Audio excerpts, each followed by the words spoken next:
Hello everyone, कैसे हो आप सब लोग। आई होप कि आप सभी बहुत अच्छे होंगे। तो आज की वीडियो में हम लोग बात करेंगे अपने बायोकेमिस्ट्री यूनिट 4 के इंपॉर्टेंट क्वेश्चंस एंड उनके सॉल्यूशंस के बारे में। और ये हमारे यहाँ पे बायोकेमिस्ट्री की सबसे टिपिकल यूनिट होने वाली है, ठीक है। तो थोड़ा सा आप लोग को यहाँ पे इस यूनिट में काफ़ी ध्यान देने की ज़रूरत पड़ेगी, क्योंकि यहाँ पे जितने भी टॉपिक हैं वो कहीं ना कहीं काफ़ी सर घुमा देने वाले हैं, ठीक है। थोड़ा सा आप लोग को समझने में फोकस लगेगा। वैसे इतना टफ है नहीं, ठीक है, लेकिन थोड़ा सा आप लोग को ध्यान ज़्यादा देना पड़ेगा। और बाकी तो हमने कोशिश करी है कि जितना हो सका हम लोगों ने चीज़ों को सिंपल रखने की कोशिश की है, ठीक है। बट कुछ चीज़ें जो जैसी हैं वो वैसी ही रहेंगी, हम लोग उसमें चीज़ों को बहुत ज़्यादा चेंज तो कर नहीं सकते हैं। बट फिर भी हमने कोशिश करी कि जितना सिंपल हो सका इतना सिंपल हम लोगों ने रखा हुआ है चीज़ों को। बाकी यहाँ पे देखो, पहला क्वेश्चन को हम लोग सबसे लास्ट में डिस्कस करेंगे, क्योंकि इसको अगर हम लोगों ने पहले डिस्कस कर लिया तो आप लोग यहीं छोड़ के भाग जाओगे, ठीक है। तो सबसे पहले हम लोग डिस्कस करेंगे अपने क्वेश्चन नंबर 3 को, जिसमें हम लोग देखेंगे अपने structure and function of DNA and RNA को बहुत ही ज्यादा डिटेल में। तो इसको हम लोग यहाँ पे अपने पुराने लेक्चर से ही थोड़ा सा कंपाइल करके देखेंगे, क्योंकि वहां पे हम लोगों ने बहुत अच्छे से इसको एक्सप्लेन किया हुआ है। तो सबसे पहले हम लोग इसको बहुत अच्छे से समझते हैं, ठीक है। और आप लोग इसको ध्यान से देखना, क्योंकि सबसे इंपॉर्टेंट यही है। इसको आप लोग समझ जाओगे तो बाकी चीजें भी थोड़ा बहुत आसानी हो जाएंगी समझने में। तो सबसे पहले हम लोग अपने थर्ड क्वेश्चन को देखते हैं। तो बात करें हम लोग यहाँ पे न्यूक्लिक एसिड के बारे में, तो ये हमारा क्या होता है, ये हमारा एक naturally occurring primary information carrying biomolecule which forms the genetic material. देखो इस लाइन को थोड़ा सा ध्यान से समझना। जो हमारा न्यूक्लिक एसिड है ना, ये हमारा इंफॉर्मेशन कैरिंग मॉलिक्यूल होता है, ठीक है। बायोमोलिक्यूल्स बोल सकते हो। देखो इन्फॉर्मेशन का क्या मतलब है कि देखो हमारी बॉडी के अंदर जितनी भी इंफॉर्मेशन होती है, ठीक है, मतलब एक इंसान के बारे में जो भी इंफॉर्मेशन है कि उसका कलर कैसा है, ठीक है, और उसका साइज कैसा है, उसका शेप कैसा है, उसकी आंखें कैसी हैं, उसका मतलब उसका जो भी स्ट्रक्चर है वो कैसा है, वो सारी इंफॉर्मेशन हमारा न्यूक्लिक एसिड ही कैरी करता है, जो कि हमारा क्या करता है, which forms the genetic material. और जेनेटिक मटेरियल हमारा क्या होता है, डीएनए। डीएनए का नाम आप लोगों ने बहुत बार सुना होगा। आज हम लोग उसको सब कुछ डिटेल में डिस्कस करेंगे, बस थोड़ा सा आप लोग जो है सब्र रखो, ठीक है, और धीरे धीरे आगे बढ़ते हैं। जैसे न्यूक्लिक एसिड यहाँ पे क्या होता है, nucleic acid is made from nucleotides. अब अगर आप लोग को याद हो, ठीक है, तो मैंने आप लोगों से बोला था जो हमारी फर्स्ट वीडियो थी कि यहाँ पे जो हमारे बायोमोलिक्यूल्स हैं वो दो टाइप के होते हैं, ठीक है। जो हमारे बायोमोलिक्यूल्स हैं वो हमारे यहाँ पे दो टाइप के होते हैं। पहला होता है हमारे यहाँ पे बायो माइक्रो, ठीक है, bio micro molecules, bio micro molecules. और दूसरा हमारा क्या होता है, बायो माइक्रो मॉलिक्यूल्स, ठीक है, बायो माइक्रो मॉलिक्यूल्स। तो यहाँ पे देखो अभी तक हम लोग जो भी चीज़ें डिस्कस कर रहे हैं, ठीक है, चाहे हमारा कार्बोहाइड्रेट्स हो गया, चाहे हमारा लिपिड्स हो गया, चाहे भी हमारा न्यूक्लिक एसिड हो गया, ये सारे हमारे बायो मैक्रो मॉलिक्यूल्स हैं। यानी ये सारे थोड़े से बड़े साइज के होते हैं, ठीक है।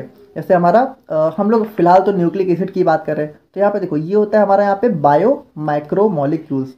अब देखो यहाँ पे जितने भी बायो माइक्रो मॉलिक्यूल्स हैं वो हमारे किसी ना किसी बायो माइक्रो मॉलिक्यूल से मिलकर बने होते हैं, ठीक है। यानी ये क्या होता है, ये जब कंबाइन करते हैं तभी हमारा इसका फॉर्मेशन होता है। तो यहाँ पे देखो ये जो हमारा न्यूक्लिक एसिड है ना, ये हमारा जिस बायो माइक्रो मॉलिक्यूल से मिलकर बना होता है उसका नाम होता है यहाँ पे न्यूक्लियोटाइड, ठीक है, न्यूक्लियोटाइड।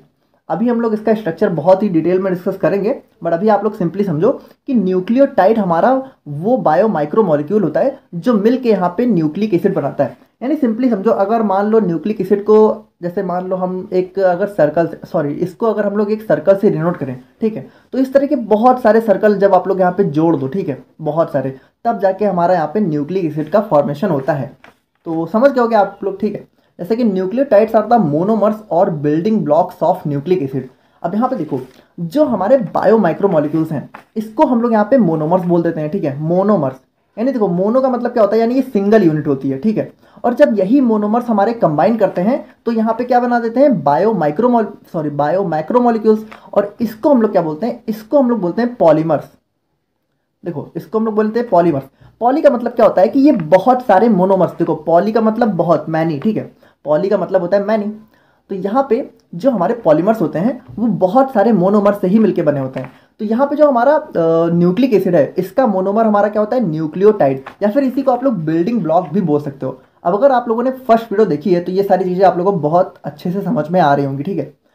अब यहाँ पे क्या होता है, nucleic acid is the polymer of nucleotide, ठीक है, और it is also known as polynucleotide. यहाँ पे देखो जो हमारा न्यूक्लिक एसिड है ये हमारा न्यूक्लियोटाइड का मतलब बहुत सारे न्यूक्लियोटाइड के कॉम्बिनेशन से मिलकर बना होता है, इसीलिए इसको हम लोग यहाँ पे पॉलीमर ऑफ न्यूक्लियोटाइड बोलते हैं या फिर पॉली न्यूक्लियोटाइड बोलते हैं। यानी कि बहुत सारे, देखो पॉली जहाँ पे लग जाए वहाँ पे आप लोग समझ जाओ कि बहुत सारे, ठीक है। तो यहाँ पे बहुत सारे न्यूक्लियोटाइड्स जब कंबाइन करते हैं तब हमारे न्यूक्लिक एसिड का फॉर्मेशन होता है।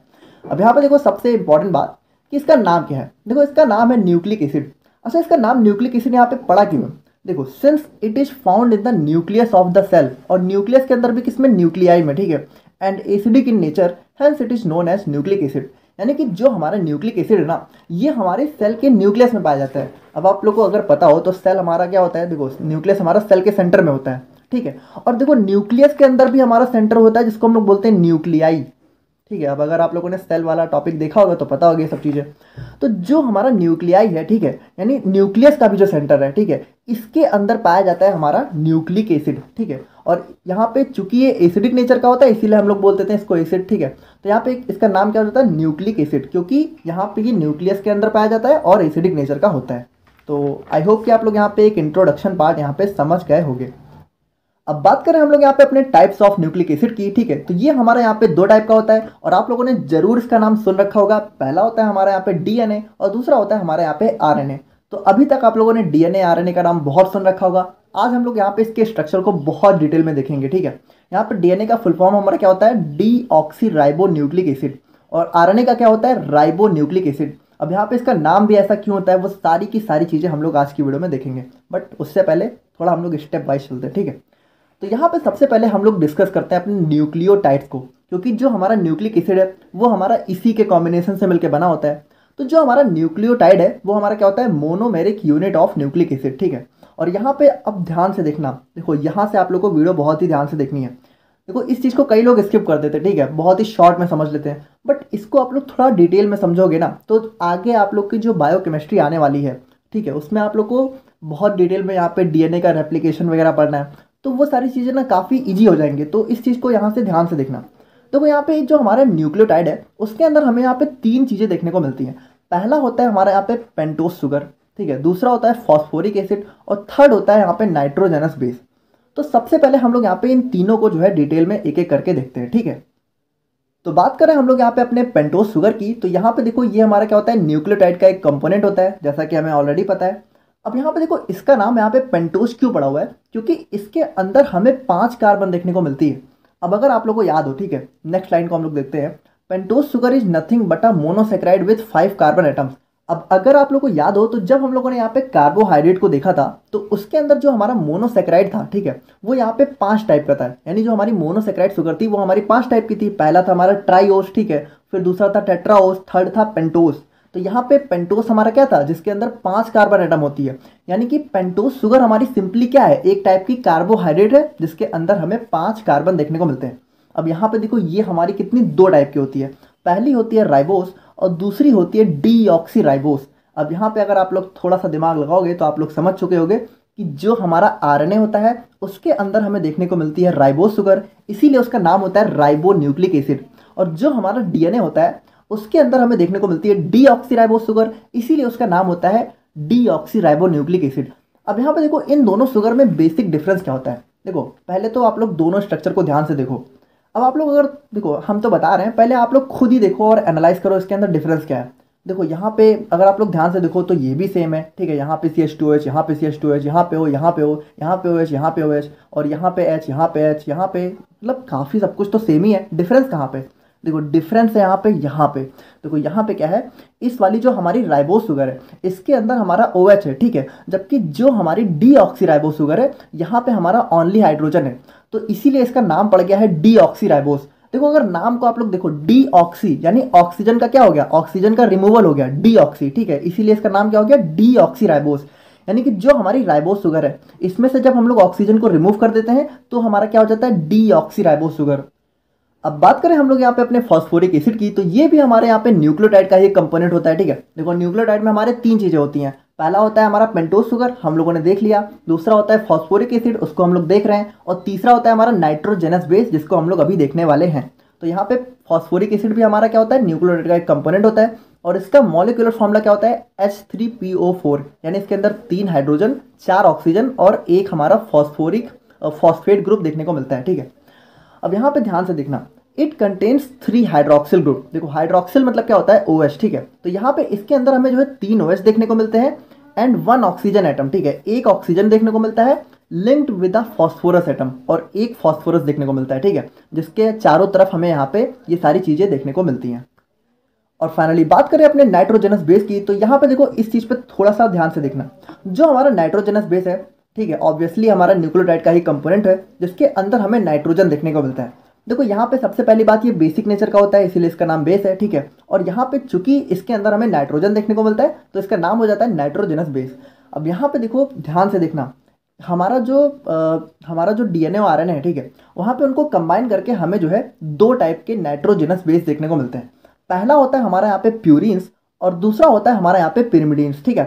तो यहाँ पे देखो एक चीज़ को थोड़ा सा ध्यान से समझना, जो हमारा प्यूरिन्स है ना, अब ये भी हमारा 2 टाइप का होता है। पहला होता है हमारे यहाँ पे एडेनिन और दूसरा होता है हमारे यहाँ पे गुआनिन।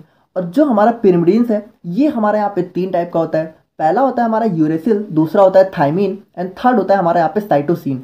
देखो अब इस चीज़ को आप लोग यहाँ पे इग्नोर मत करना, इसको थोड़ा सा ध्यान से समझो। यानी कि देखो हमारा जो नाइट्रोजनस बेस है वो 2 टाइप का है, ठीक है। पहला हो गया प्यूरिन्स और दूसरा हो गया पिरिमिडीन्स। और ये दोनों भी यहाँ पे मतलब कुल मिला के टोटल 5 टाइप के हैं। यानी कि हम लोग सिंपली बोल सकते हैं कि जो हमारा नाइट्रोजनस बेस है इसके अंदर हमें 5 टाइप के बेस देखने को मिलते हैं। अगर यहाँ पे इन सभी को कंबाइन कर ले तो हमारा 5 हो गया ना। देखो वैसे तो ये 2 है, ठीक है, और इन दोनों के अंदर की क्लास है, लेकिन एक्चुअल में है तो ये सारे नाइट्रोजनस बेस ही। तो हमारा नाइट्रोजनस बेस हम लोग बोल सकते हैं कि 5 टाइप का होता है, एडेनिन, गुआनिन, यूरासिल, थाइमिन और साइटोसिन।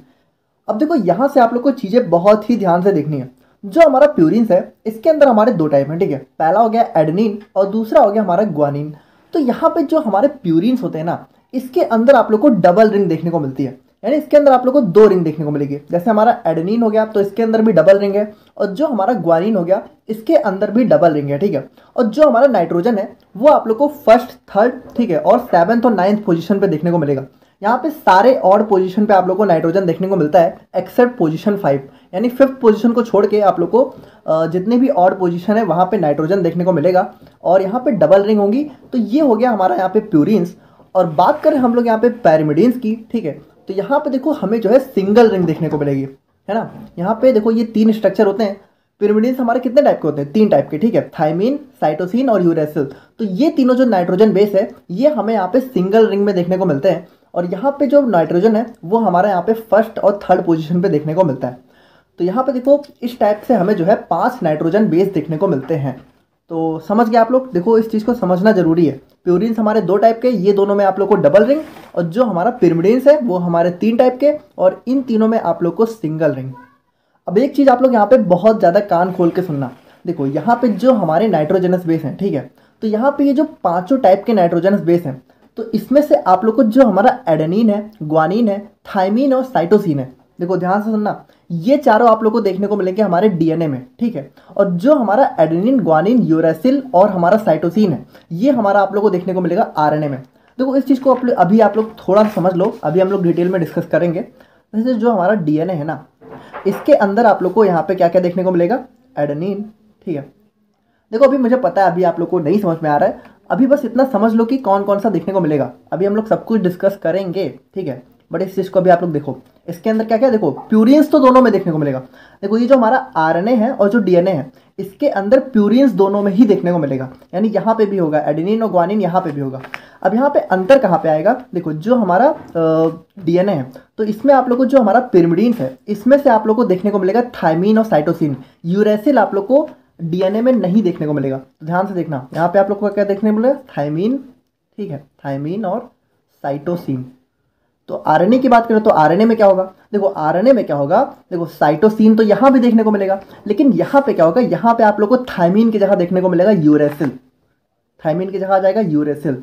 तो यहाँ पे देखो जो हमारा DNA और RNA है इसमें से जो 2 सबसे मेजर डिफरेंस होते हैं कि पहली तो DNA में होती है डीऑक्सीराइबोस शुगर, RNA में होती है राइबोस शुगर। और दूसरा जो सबसे बड़ा मेजर डिफरेंस होता है कि DNA में हमें देखने को मिलता है थाइमिन नाइट्रोजनस बेस, जबकि RNA में हमें देखने को मिलता है यूरेसिल नाइट्रोजनस बेस, ठीक है। कभी भी यूरेसिल आप लोग को DNA और थाइमिन आप लोग को RNA में नहीं देखने को मिलेगा, और ये हमारा एक बहुत ही मेजर पॉइंट है, ठीक है। तो इसको आप लोग यहाँ पे अपने दिमाग में रखना। तो अब हम लोग यहाँ पे फाइनली बात करते हैं अपने स्ट्रक्चर ऑफ न्यूक्लियोटाइड के बारे में यानी कि जिससे हमारा यहाँ पे पूरा न्यूक्लिक एसिड या फिर आप कह सकते हो कि डीएनए और आरएनए यहाँ पे जिससे मिलकर बना होता है।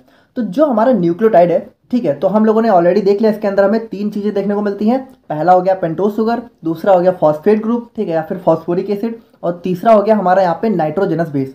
तो यहाँ पे देखो इन तीनों का कॉम्बिनेशन कैसे होता है। जो हमारी पेंटोज शुगर है, ठीक है, तो इसके यहाँ पे फर्स्ट कार्बन के साथ हमारा नाइट्रोजनस बेस लग जाता है, और जो हमारा यहाँ पे 5th कार्बन होता है उसके साथ हमारा यहाँ पे अटैच हो जाता है हमारा फॉस्फेट ग्रुप, ठीक है।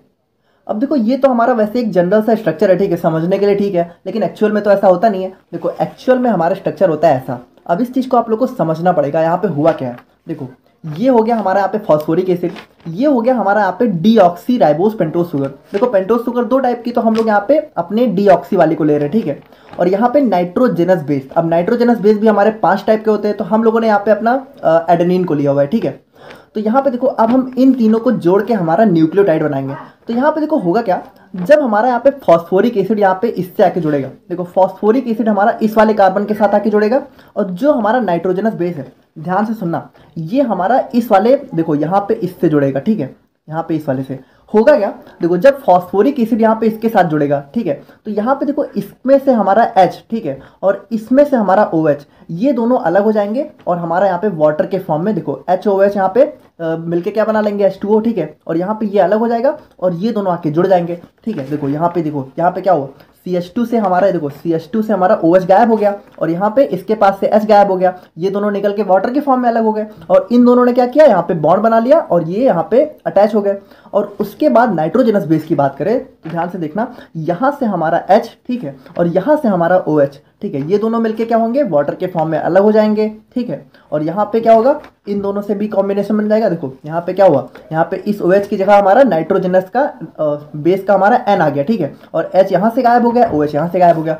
तो इस तरीके से देखो हमारा न्यूक्लियोटाइड का स्ट्रक्चर हमें एक्चुअल में देखने को मिलता है, ठीक है।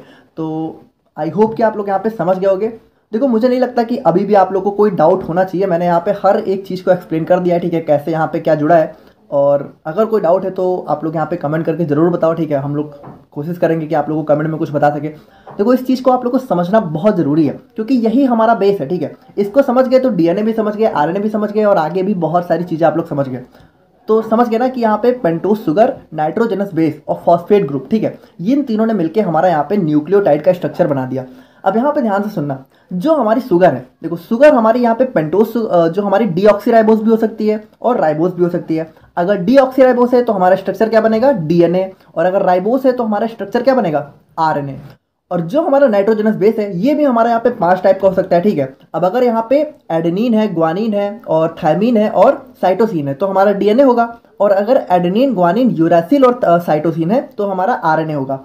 अब देखो यहाँ पे थोड़ा सा ध्यान से सुनना, जो हमारा न्यूक्लियोटाइड है, देखो ये न्यूक्लियोटाइड का स्ट्रक्चर है, ये हमारे डीएनए या फिर आरएनए का स्ट्रक्चर नहीं है, क्योंकि इस तरीके से जब बहुत सारे यहाँ पे न्यूक्लियोटाइड मिलेंगे तब जाके हमारा डीएनए बनेगा। क्योंकि डीएनए हमारा क्या है, डीएनए हमारा एक टाइप का न्यूक्लिक एसिड है, और न्यूक्लिक एसिड यहाँ पे बना होता है कॉम्बिनेशन ऑफ न्यूक्लियोटाइड से, यानी कि इस तरीके की बहुत सारी यूनिट जब कंबाइन करेंगे तब हमारा जाके डीएनए या फिर आरएनए का फॉर्मेशन होगा। तो अब हम लोग यहाँ पे उस चीज को देखने वाले हैं, ठीक है। अब यहाँ पे हम लोग अपने डीएनए को देखने से पहले एक छोटा सा पॉइंट और डिस्कस कर लेते हैं। देखो जो हमारा पेंटोज शुगर है, जो नाइट्रोजनस बेस है और जो फॉस्फेट ग्रुप है, ये तीनों जब कंबाइन करते हैं तो हमारा न्यूक्लियोटाइड बनता है, हमें ऑलरेडी पता है। लेकिन अगर इसमें से हम लोग फॉस्फेट ग्रुप रिमूव कर दें, ठीक है, यानी कि जब हम लोग सिंपली अपने पेंटोज शुगर और नाइट्रोजनस बेस को मिक्स करते हैं या फिर इन दोनों का जब यहाँ पे कॉम्बिनेशन होता है तो हमारा बनता है न्यूक्लियोसाइड। यानी इन दोनों के कॉम्बिनेशन से जो स्ट्रक्चर बनता है वो हमारा क्या होता है, न्यूक्लियोसाइड, ठीक है। और जब यहाँ पे इसके साथ हमारा फॉस्फेट ग्रुप भी ऐड हो जाता है तो हमारा क्या हो जाता है, न्यूक्लियोटाइड। यानी हम लोग ये भी कह सकते हैं कि जो हमारा न्यूक्लियोटाइड है वो हमारा न्यूक्लियोसाइड और फॉस्फेट ग्रुप के कॉम्बिनेशन से मिलकर बना है। देखो वैसे यहाँ पे ये कोई इंपॉर्टेंट टॉपिक नहीं है, ठीक है, लेकिन यहाँ पे कभी कभी हो सकता है यहाँ से आप लोग को 2 नंबर में क्वेश्चन देखने को मिल जाए, ठीक है। तो इस चीज़ को थोड़ा सा आप लोग ध्यान में रखना। अच्छा देखो एक छोटी सी चीज़ और है, ठीक है, आप ही के फायदे की है। देखो ये जो हमारे नाइट्रोजनस बेस हैं, प्यूरिन्स और पिरिमिडिन्स, तो यहाँ पे हमारे प्यूरिन के अंदर कौन कौन सा है, एडेनिन है और ग्वानिन है, और हमारा पिरिमिडिन्स के अंदर कौन सा है, साइटोसिन है, यूरेसिल है और थायमिन है। देखो इसको याद करने की एक ट्रिक है, याद इसको कैसे कर सकते हो। देखो एडेनिन और ग्वानिन हमारा क्या हो गया, एजी। अब एजी हमारा क्या होता है, एजी आप लोग यहाँ पे सिल्वर से याद रख सकते हो, ठीक है, या फिर चलो सिल्वर यहाँ पे बहुत ज़्यादा हो गया, इसको आप लोग सिंपली याद रख सकते हो आलू गोभी, ठीक है, आलू गोभी। और यहाँ पे देखो साइटोसिन, यूरेसिल और थायमिन को कैसे याद रख सकते हो, कट, सिंपल, ठीक है। यानी आलू गोभी कट, ठीक है, आलू गोभी को काटो और हमारा नाइट्रोजनस बेस आ गया, ठीक है। तो ऐसे आप लोग इसको याद रख सकते हो। बाकी देखो यहाँ पे एक चीज़ और है कि हम लोगों ने स्टार्टिंग में देखा था कि जो हमारी डीऑक्सीराइबोस, जो हमारी पेंटोस शुगर है, ठीक है, ये हमारा एक टाइप का कार्बोहाइड्रेट है क्योंकि ये हमारा शुगर है। अब कार्बोहाइड्रेट जनरली आप लोगों ने यहाँ पे ओपन फॉर्म में ही देखा होगा, है ना, ग्लूकोज वगैरह को। तो यहाँ पे देखो ये वाला ना, ये हमारे कार्बोहाइड्रेट का रिंग स्ट्रक्चर है, क्लोज्ड स्ट्रक्चर है, ठीक है। ग्लूकोज का भी हमारा इस टाइप का स्ट्रक्चर बनता है। तो उन सभी चीज़ों को हम लोग जो है आने वाले टाइम में डिस्कस करेंगे। बाकी जो हमारा फॉस्फोरिक एसिड है, तो ये आप लोग को कभी कभी फॉस्फेट ग्रुप के नाम से देखने को मिलेगा, तो वहाँ पे भी कंफ्यूज नहीं होना है। देखो वैसे थोड़ा सा डिफरेंस होता है एक्चुअल में। ये जो हमारा फॉस्फोरिक एसिड है, ये कभी आप लोग को जो है ट्राई या फिर डाई फॉर्म में भी देखने को मिल सकता है। तो बाकी कुछ खास डिफरेंस नहीं है, सिंपली आप लोग समझो कि फॉस्फोरिक एसिड या फिर फॉस्फेट ग्रुप दोनों ही नाम से देखने को मिल सकता है। ये हमारा क्लोज स्ट्रक्चर होता है और ये हमारी इसकी जो है याद करने की एक छोटी सी ट्रिक है। तो इतना आप लोग यहाँ पे समझ गए होंगे। अब हम लोग यहाँ पे फाइनली बात करते हैं अपने डीएनए के बारे में। तो डीएनए का फुल फॉर्म हमारा क्या होता है? Deoxyribo nucleic acid. अब यहाँ पे देखो इसके अंदर हमें जो है डीऑक्सीराइबो शुगर देखने को मिलती है। और नाइट्रोजनस बेस की बात करें तो हमारे यहाँ पे क्या कौन कौन सा होता है? एडेनिन, ग्वानिन, साइटोसिन और थाइमिन, ठीक है, हम लोगों ने ऑलरेडी देख लिया। और यहाँ पे अब देखो एक चीज़ जो यहाँ पे सबसे ज़्यादा इंपॉर्टेंट है कि जो हमारा डीएनए का स्ट्रक्चर है, ठीक है, तो यहाँ पे वॉटसन एंड किक नाम के साइंटिस्ट ने हमारा यहाँ पे इसका स्ट्रक्चर दिया था। और इसका स्ट्रक्चर यहाँ पे होता है डबल स्टैंडर्ड। देखो यहाँ पे ये इसका जनरल सा स्ट्रक्चर होता है। अभी हम लोग इस पर बहुत डिटेल में बात करेंगे, बट अभी आप लोग यहाँ पे इस वाली लाइन को भी समझ लो। और यहाँ पे इसका काम क्या होता है? It acts as genetic material and carries genetic information. यानी कि जो हमारा डीएनए होता है, ठीक है, ये हमारी पूरी जेनेटिक इन्फॉर्मेशन को कैरी करता है, ठीक है। तो ये सारी चीज़ें होती हैं। अब हम लोग यहाँ पे फाइनली बात करते हैं इसके स्ट्रक्चर के बारे में, ठीक है। तो इसको आप लोग को काफ़ी डिटेल में और अच्छे से समझना होगा। अब देखो ये होता है हमारे यहाँ पे डीएनए का एक जनरल सा स्ट्रक्चर। अब इसमें ना बहुत सारी चीज़ें हमें समझनी होंगी। देखो वैसे तो ये जनरली इस टाइप का होता है, लेकिन अगर हम लोग इसके यहाँ पे एक स्ट्रक्चरल फॉर्म को देखें तो ये हमारा कुछ इस टाइप का होता है। अब अभी आप लोग को कुछ भी समझ में नहीं आ रहा होगा, तो हम लोग हर एक चीज़ को एक एक करके देखेंगे। देखो सबसे पहले तो ये समझो कि ये जो हमारा स्ट्रक्चर है ना, कई लोग क्या करते हैं, इसको इस तरीके से बना देते हैं। कई लोग क्या करेंगे कि इसको जो है ऐसे ऐसे करेंगे, ठीक है, और बिल्कुल इसको ऐसे बना देंगे, ठीक है, एकदम ऐसे। देखो एक्चुअल में ये देखने में तो ऐसा ही लग रहा है, लेकिन ये ऐसा नहीं होता है। देखो ये कैसा होता है, इसको थोड़ा समझना। ये हमारा थोड़ा इस टाइप का होता है, देखो इस टाइप का, समझ रहे हो, इस टाइप का।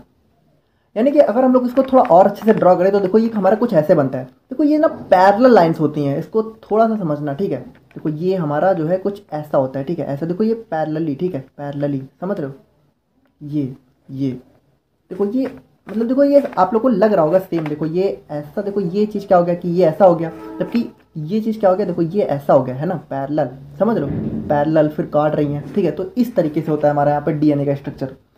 अब यहाँ पे देखो जैसा कि मैंने आप लोग को बताया था कि डीएनए के अंदर आप लोग को जो है एडेनिन, ग्वानिन, साइटोसिन और थाइमिन देखने को मिलेंगे। तो यहाँ पे देखो ये हमारा एडेनिन हो गया, ग्वानिन हो गया, साइटोसिन हो गया, थाइमिन हो गया। तो ये सारे आप लोग को कुछ इस तरीके से देखने को मिलते हैं। अब देखो यहाँ पे ये तो एक जनरल सा स्ट्रक्चर होता है। देखो इसका एक्चुअल स्ट्रक्चर हमारा ऐसा होता है। अब इसको आप लोग को थोड़ा सा समझना पड़ेगा, ठीक है। ये हमारा होता है यहाँ पे इसका केमिकल स्ट्रक्चर। देखो यहाँ पे सबसे पहली बात तो आप लोग ये समझो कि पेंटोस शुगर को हम लोगों ने नॉर्मली इस तरीके से जो है शो किया, ठीक है। ये हमारी जो पेंटोस शुगर है इसको हम लोगों ने ऐसे शो कर दिया। और जो हमारा फॉस्फेट ग्रुप है इसको हम लोगों ने डायरेक्ट सर्कल में शो कर दिया है। और जो हमारा नाइट्रोजनस बेस है इसको हम लोगों ने डायरेक्टली यहाँ पे एक स्क्वायर बॉक्स में जो भी बेस है उसका नाम यहाँ पे पहला वर्ड लिख दिया, ठीक है। जैसे हमारा एडेनिन है तो ए हो गया, ठीक है, थाइमिन है तो टी हो गया। और यहाँ पे देखो जैसा कि मैंने आप लोग को बताया था, देखो ये एक हमारा क्या हो गया, देखो इस तरीके को अगर हम लोग ड्रॉ करें, देखो ये हमारा यही तो है, देखो इस तरीके से कुछ बना हुआ है, ठीक है, इस तरीके से। यहाँ पे ये हो गया नाइट्रोजनस बेस, ठीक है, नाइट्रोजनस बेस। और ये हमारा फॉस्फेट ग्रुप है ना।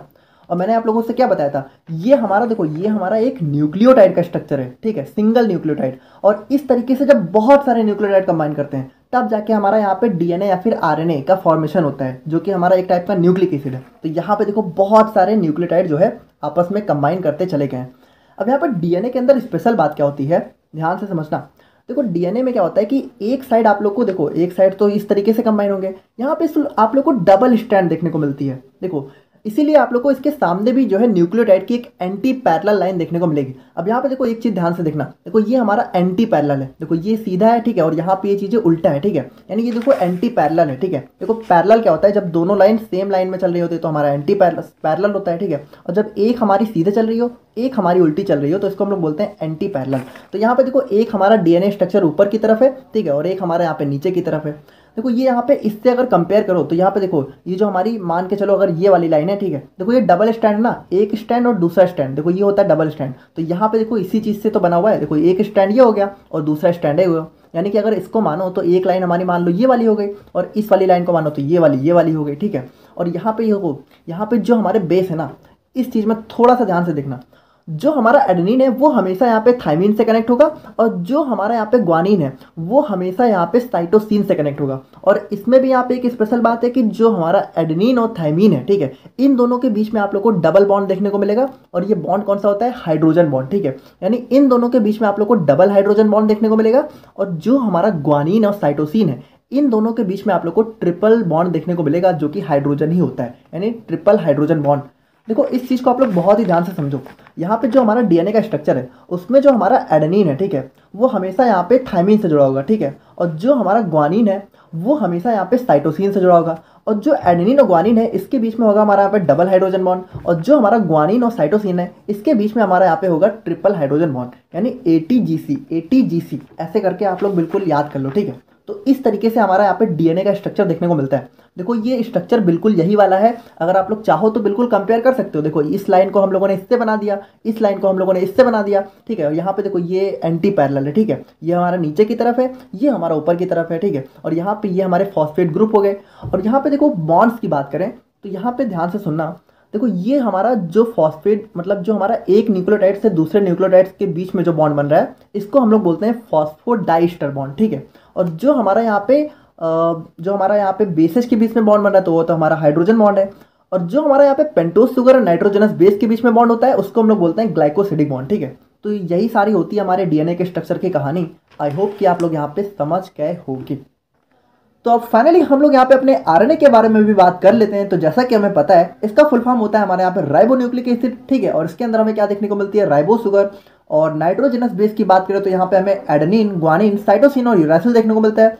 देखो आरएनए के अंदर यूरासिल होता है और डीएनए के अंदर हमारा क्या होता है, थाइमीन होता है, ठीक है। बाकी ये तीनों यहाँ पे दोनों के अंदर ही सेम होते हैं। और यहाँ पे देखो जो सबसे मेजर डिफरेंस है कि जो हमारा आरएनए है ना वो यहाँ पे रिस्पॉन्सिबल होता है प्रोटीन सिंथेसिस के लिए।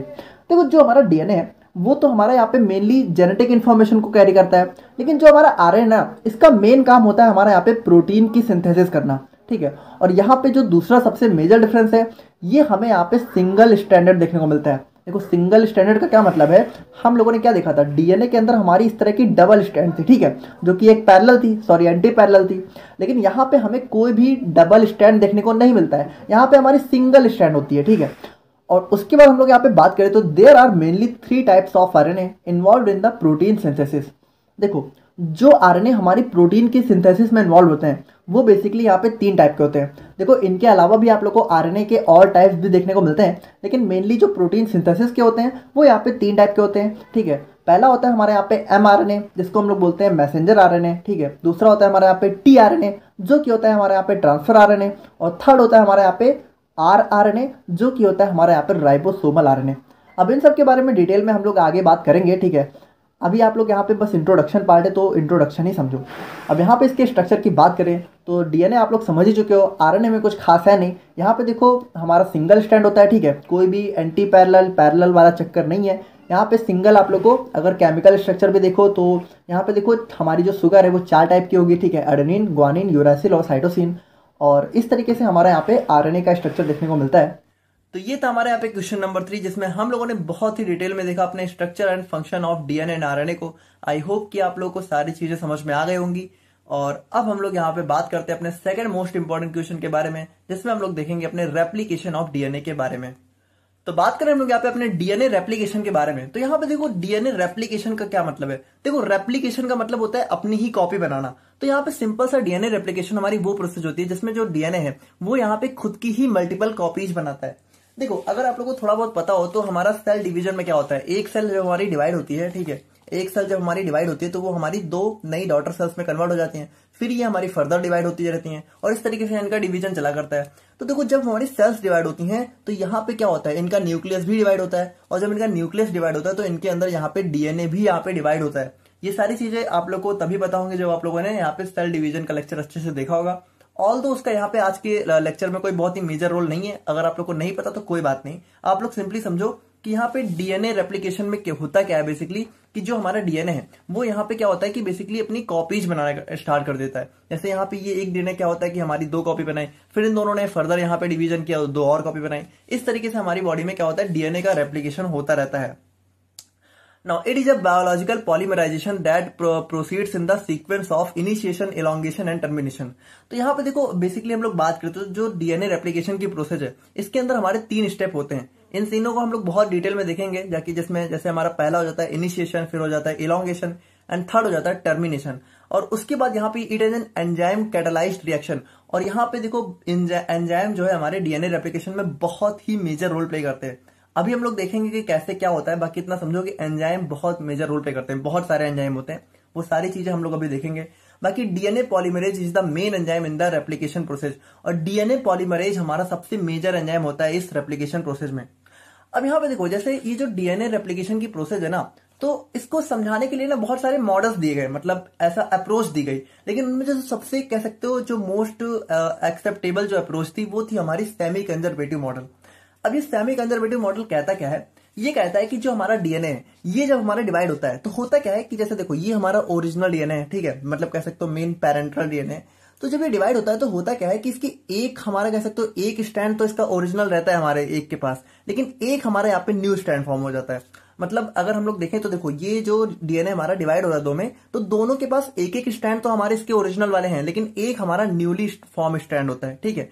यानी कि यहाँ पे क्या होता है कि हमारा सेमी कंजर्वेशन हो जाता है हर एक डीएनए में, पुराने मतलब कह सकते हो पेरेंटल डीएनए का, ठीक है।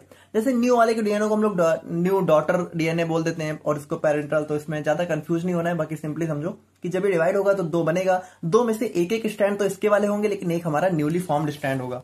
तो बस यही बोलता है हमारा यहाँ पे सेमी कंजर्वेटिव मॉडल, और इसी सेमी कंजर्वेटिव मॉडल को ही हम लोग यहाँ पे डिटेल में देखेंगे। तो अगर हम लोग यहाँ पे बात करें अपने स्टेप्स ऑफ डीएनए रेप्लिकेशन के बारे में, यानी कि इसके अंदर हमारी कौन कौन सी स्टेप होती हैं, तो हम लोगों ने जैसा देखा इसके अंदर 3 स्टेप होती हैं, इनिशिएशन, इलॉन्गेशन और टर्मिनेशन।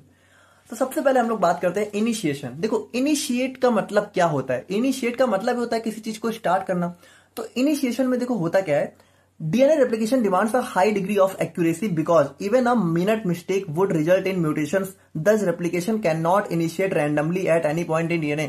देखो यहाँ पे एक चीज आप लोग समझो भाई, डीएनए आखिर होता क्या है। डीएनए हमारे बॉडी की वो चीज होती है जिसके अंदर हमारी सारी इंफॉर्मेशन होती है, ठीक है। तो अगर यहाँ पे एक छोटा सा भी अगर गड़बड़ी हुई, ठीक है, इस डीएनए रेप्लिकेशन में, तो वहां पे वो जो हमारी पूरी इंफॉर्मेशन है, यानी कह सकते हो पूरी हमारी जीन्स ही चेंज हो जाएगी, ठीक है। बहुत यहाँ पे कह सकते हो मेजर डिस्टर्बेंसेज हो सकते हैं और जिससे हमें बहुत सारी जेनेटिक प्रॉब्लम्स हो सकती हैं। तो यहाँ पे ये हमारा डीएनए रेप्लिकेशन एक बहुत ही कह सकते हो हाई डिग्री ऑफ एक्यूरेसी की डिमांड करता है। इसीलिए यहाँ पे क्या होता है कि डीएनए रेप्लिकेशन ऐसा नहीं है कि मान लो हमारा कोई डीएनए है तो इसमें हर जगह हो जाता है, बल्कि यहाँ पे किसी एक स्पेसिफिक पॉइंट पे होता है, जिस पॉइंट को हम लोग बोलते हैं ओरिजिन ऑफ रेप्लिकेशन। यानी कि ओरिजिन ऑफ रेप्लिकेशन हमारा वो पॉइंट होता है जहां से हमारा डीएनए रेप्लिकेशन स्टार्ट होता है।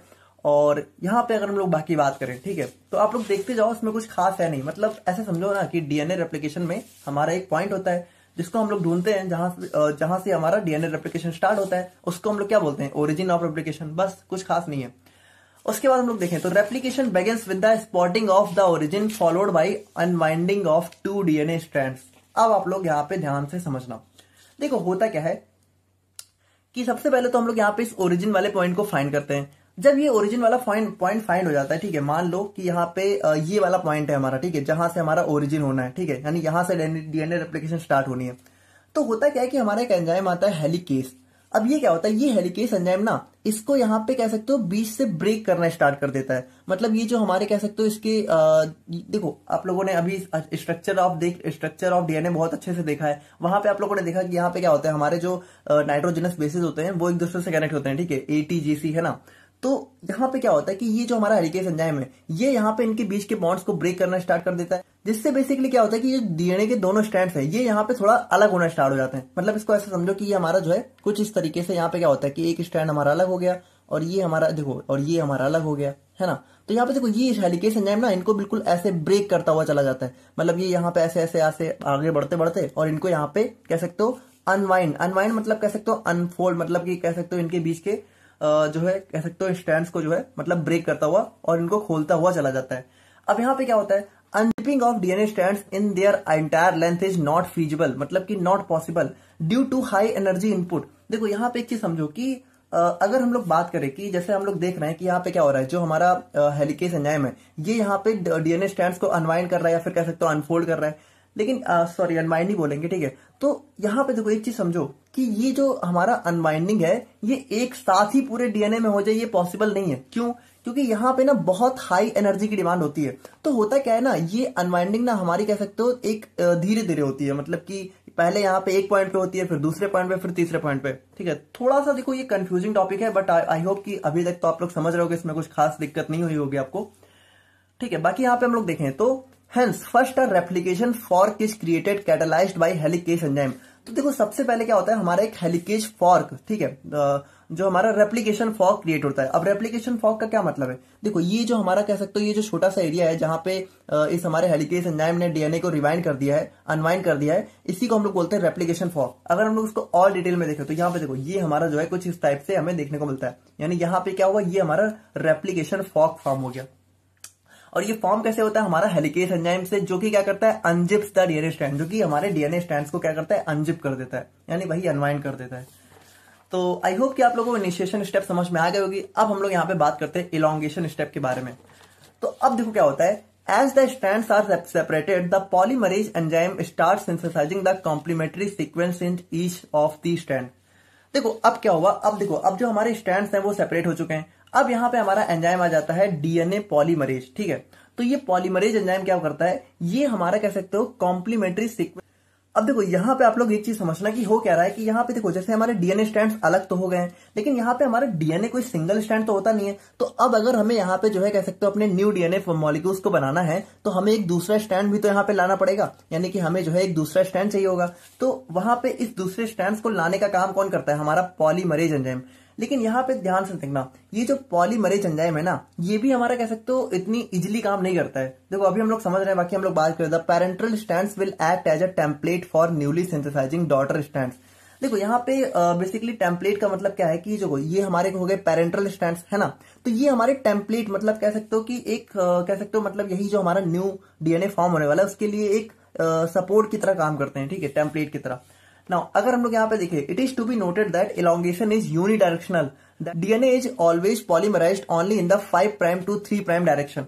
यहाँ पे देखो ये चीज आप लोग को बहुत ध्यान से समझनी पड़ेगी। अब ये 5 प्राइम 3 प्राइम आखिर ये क्या चीज है, तो यहाँ पे देखो हम लोगों ने अपने डीएनए के स्ट्रक्चर में देखा था कि डीएनए हमारा क्या होता है भाई, इसमें हमारे जो है नाइट्रोजनस बेसेज होते हैं और हमारा क्या होता है, हमारा पेंटोज शुगर होती है, हमारा फॉस्फेट ग्रुप होता है। तो ये देखो यहाँ पे जो हमारा नाइट्रोजनस बेस होता है, ठीक है, तो उसके यहाँ पे देखो क्या होता है कि जैसे डीएनए का एक एंड पे हमारा नाइट्रोजनस जो बेस होता है, ठीक है, और जो हमारी पेंटोज शुगर होती है, उनके बीच में जो बॉन्ड है वो हमारा 5th कार्बन पे होता है, और जो दूसरा एंड होता है उसमें हमारा बॉन्ड जो है 3rd कार्बन पे होता है। तो यहाँ पे देखो जो हमारा 5th वाला होता है उसको हम लोग बोलते हैं 5 प्राइम, और जो हमारा 3rd वाला होता है उसको हम लोग बोलते हैं 3rd प्राइम। यानी देखो सिंपली समझो कि कुछ खास नहीं है। जैसे अगर हम लोग बात करें तो आप लोग को पता है कि हमारा जैसे ये हमारे डीएनए की स्ट्रैंड्स होती हैं, ठीक है। तो यहाँ पे देखो ये हमारी सबसे पहली बात हम लोगों ने देखा कि हमारी क्या होती है, एक दूसरे के एंटी पैरेलल होती हैं। तो यहाँ पे देखो मान लो यहाँ पे ये वाला हमारा अगर 5 प्राइम है, 5 प्राइम का मतलब कि इसका हमारा कह सकते हो जो पेंटोज शुगर और हमारा नाइट्रोजनस बेस के बीच में जो कह सकते हो बॉन्ड है वो 5 प्राइम मतलब कि 5th कार्बन पे है। तो यहाँ पे इसका एंड होगा हमारा 3 प्राइम पे, ठीक है, यानी इसका जो एंड है वो 3 प्राइम होगा। तो अगर मान लो ये वाला हमारा 5 प्राइम से 3 प्राइम है, तो ये जो दूसरा स्टैंड है ये कौन सा होगा बताओ, क्योंकि ये अब बताओ क्योंकि ये इसके एंटी पैरेलल है तो ये बिल्कुल इसका उल्टा नहीं हो जाएगा। यानी अगर ये 5 प्राइम से 3 प्राइम है तो ये क्या हो जाएगा, ये हमारा 3 प्राइम से 5 प्राइम हो जाएगा। लेकिन यहाँ पे हमारा जो है डीएनए रेप्लिकेशन क्या बोल रहा है कि डीएनए रेप्लिकेशन सबसे पहली बात हमारा ऑलवेज यूनिडायरेक्शनल, यानी कि सिर्फ एक ही डायरेक्शन में होगा, और दूसरी बात कि ये हमारा सिर्फ और सिर्फ 5 प्राइम से 3 प्राइम डायरेक्शन में होगा। यहाँ पे देखो ये कह रहा है आखिर कि मान लो जैसे कि हमारा ये डीएनए स्ट्रैंड्स है, ठीक है, तो अब देखो ये हमारे जैसे 2 डीएनए स्ट्रैंड्स हैं, तो अगर ये मान लो एक हमारा 5 प्राइम से 3 प्राइम है तो दूसरा वाला हमारा 3 प्राइम से 5 प्राइम होगा। लेकिन यहाँ पे क्या बोला जा रहा है कि हमारा जो इलॉन्गेशन है, ठीक है, वो हमारा कह सकते हो 5 प्राइम से 3 प्राइम डायरेक्शन में होगा। तो 5 प्राइम से 3 प्राइम में अगर हमें जो है न्यू स्ट्रैंड फॉर्म करना है, देखो यहाँ पे हमें क्या, हमें यहाँ पे जो है एक दूसरा नया स्ट्रैंड डालना है, तभी तो हमारा कह सकते हो डीएनए की सिंथेसिस होगी, क्योंकि डीएनए में तो हमारे 2 स्ट्रैंड होते हैं। लेकिन ये बोल रहा है कि जो हमारा डीएनए सिंथेसिस है उसमें जो हमारा स्ट्रैंड है वो सिर्फ 5 प्राइम से 3 प्राइम डायरेक्शन में ही पड़ेगा। तो अगर हमें 5 प्राइम से 3 प्राइम डालना है तो हम लोग किधर डालेंगे, हम लोग इसमें डालेंगे कि इसमें डालेंगे, हम लोग डेफिनेटली इसमें डालेंगे, क्योंकि हमें एंटी पैरेलल चलना है। अगर हम लोगों ने यहां से स्टार्ट किया तो यहाँ पे देखो 5 प्राइम इधर भी हो जाएगा, 5 प्राइम इधर भी हो जाएगा। तो यहाँ पे कह रहा है कि ये जो इलॉन्गेशन है वो 5 प्राइम से 3 प्राइम डायरेक्शन में होगा और यूनि डायरेक्शन यानी एक ही डायरेक्शन में होगा। तो यहाँ पे होता क्या है कि यहाँ पे हम लोग जो है कुछ इस तरीके से, देखो कुछ इस तरीके से हमारा जो है कह सकते हो पॉलीमराइजेशन स्टार्ट हो जाता है, यानी यहाँ पे कुछ इस तरीके से हमारी जो न्यू स्ट्रैंड्स होती हैं वो हमारी 5 प्राइम, देखो अब यहाँ पे ये हो गया 5 प्राइम, ये हो गया 3 प्राइम, इस तरीके से हमारी न्यू स्ट्रैंड्स क्या होती हैं इसके साथ ज्वाइंट होना स्टार्ट हो जाती हैं। ठीक है, अब देखो यहाँ पे बहुत ही सिंपल है भाई, ये वाला जो क्या हमारा हेलिकेज एंजाइम है ये आगे बढ़ता जाएगा और यहाँ पे इस तरीके से हमारा क्या होगा, जो हमारे न्यू स्ट्रैंड्स हैं ये भी आगे बढ़ते जाएंगे और एट लास्ट में हमारा डीएनए जो है कह सकते हो न्यू फॉर्म होकर अलग हो जाएगा। लेकिन यहाँ पे जो सवाल सोचने वाली बात है वो ये है कि चलो हमारा जो डीएनए का एक स्टैंड है 3 प्राइम से 5 प्राइम वाला, इस पे तो काम बन गया, क्योंकि यहाँ पे क्या है भाई 5 प्राइम से 3 प्राइम हमें चाहिए, तो यहाँ पे सिंपली काम बन गया। लेकिन यहाँ पे जो दूसरा वाला है जो हमारा 5 प्राइम से 3 प्राइम डायरेक्शन में, अब इसमें हमारा कैसे होगा, क्योंकि इसमें भी तो हमें यहाँ पे चाहिए कि यहाँ पे भी तो हमारा फॉर्मेशन हो जाए हमारे डीएनए का। तो यहाँ पे क्या होगा आप लोग ध्यान से समझना। अच्छा देखो, सबसे पहली बात तो आप लोग ये समझो कि जैसे यहाँ पे ये जो भी हमारा कह सकते हो हमारे स्ट्रैंड्स का फॉर्मेशन होता है ये हमारा कौन करता है, ये हमारा करता है पॉलीमरेज एंजाइम। लेकिन एक चीज आप लोग समझो कि जो पॉलीमरेज एंजाइम है ना ये कह सकते हो अकेले कैपेबल नहीं होता है, मतलब कि अकेले कैपेबल तो होता है लेकिन ये स्टार्ट नहीं कर पाता इस चीज को। मतलब कि पॉलीमरेज एंजाइम हमारा जो है खुद से इसको स्टार्ट नहीं करता है, बल्कि इसको स्टार्ट करने के लिए इसको हमारा जो है हमारे जरूरत होती है जो है हमारे आरएनए प्राइमर की। ठीक है, किसकी, आरएनए प्राइमर की। देखो थोड़ा बहुत भले आप लोगों को कंफ्यूजन हो, but I promise at last में सब कंफ्यूजन दूर हो जाएगी, तो आप लोग ध्यान से बस समझते हुए चलो। अब ये आरएनए प्राइमर क्या करता है कि ये आरएनए प्राइमर जो है हमारा जो है क्या करता है, एक छोटे से स्ट्रैंड का फॉर्मेशन करता है। मतलब यहाँ पे मान लो अगर ये आरएनए फॉर्मेशन आया तो सबसे पहले इसने एक छोटा सा स्ट्रैंड फॉर्म किया। ठीक है, अब जब ये छोटा सा स्ट्रैंड हमारा फॉर्म हो गया, क्योंकि भाई आरएनए क्या होता है, भाई आरएनए हमारा सिंगल स्ट्रैंडेड होता है। ठीक है, तो यहाँ पे इसने छोटा सा स्ट्रैंड फॉर्म किया आरएनए प्राइमर ने। अब जैसे ही छोटा सा फॉर्म हुआ उसके बाद हमारा पॉलीमरेज एंजाइम क्या होता है, ये बोलता है कि अब आपने छोटा सा फॉर्म कर दिया है, अब बाकी आगे का हम देख लेंगे। तो ये जो है इस छोटे से जो है स्ट्रैंड्स को यहाँ पे पूरा आगे बढ़ाने का काम करने लगता है। तो देखो ये लो एक साइड एक स्टैंड पे तो हमारा काम बन गया, लेकिन जो दूसरा स्टैंड है यहाँ पे क्या होगा, तो यहाँ पे भी क्या होता है, देखो हमें ये चाहिए ना कि हमें जो है जो न्यू स्टैंड फॉर्म होगा वो 5 प्राइम से 3 प्राइम होगा।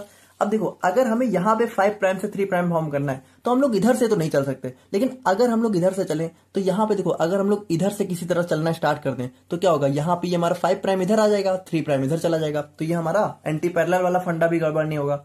लेकिन यहाँ पे दिक्कत क्या है, यहाँ पे दिक्कत ये है कि देखो जैसे अच्छा इसके लिए भी क्या होगा कि सबसे पहले हमारा आरएनए प्राइमेज, हमारा आरएनए पॉलीमर हमारा एंजाइम आ जाता है। ठीक है, सॉरी आरएनए प्राइमर हमारे यहाँ पे आ जाता है छोटा सा। ठीक है, और वो क्या होता है, वो यहाँ पे कह सकते हो हमारे डीएनए प्राइमेज पॉलीमरेज को, ठीक है, हमारा जो है मिल जाता है और यहाँ से ये हमारा फॉर्मेशन स्टार्ट कर देता है।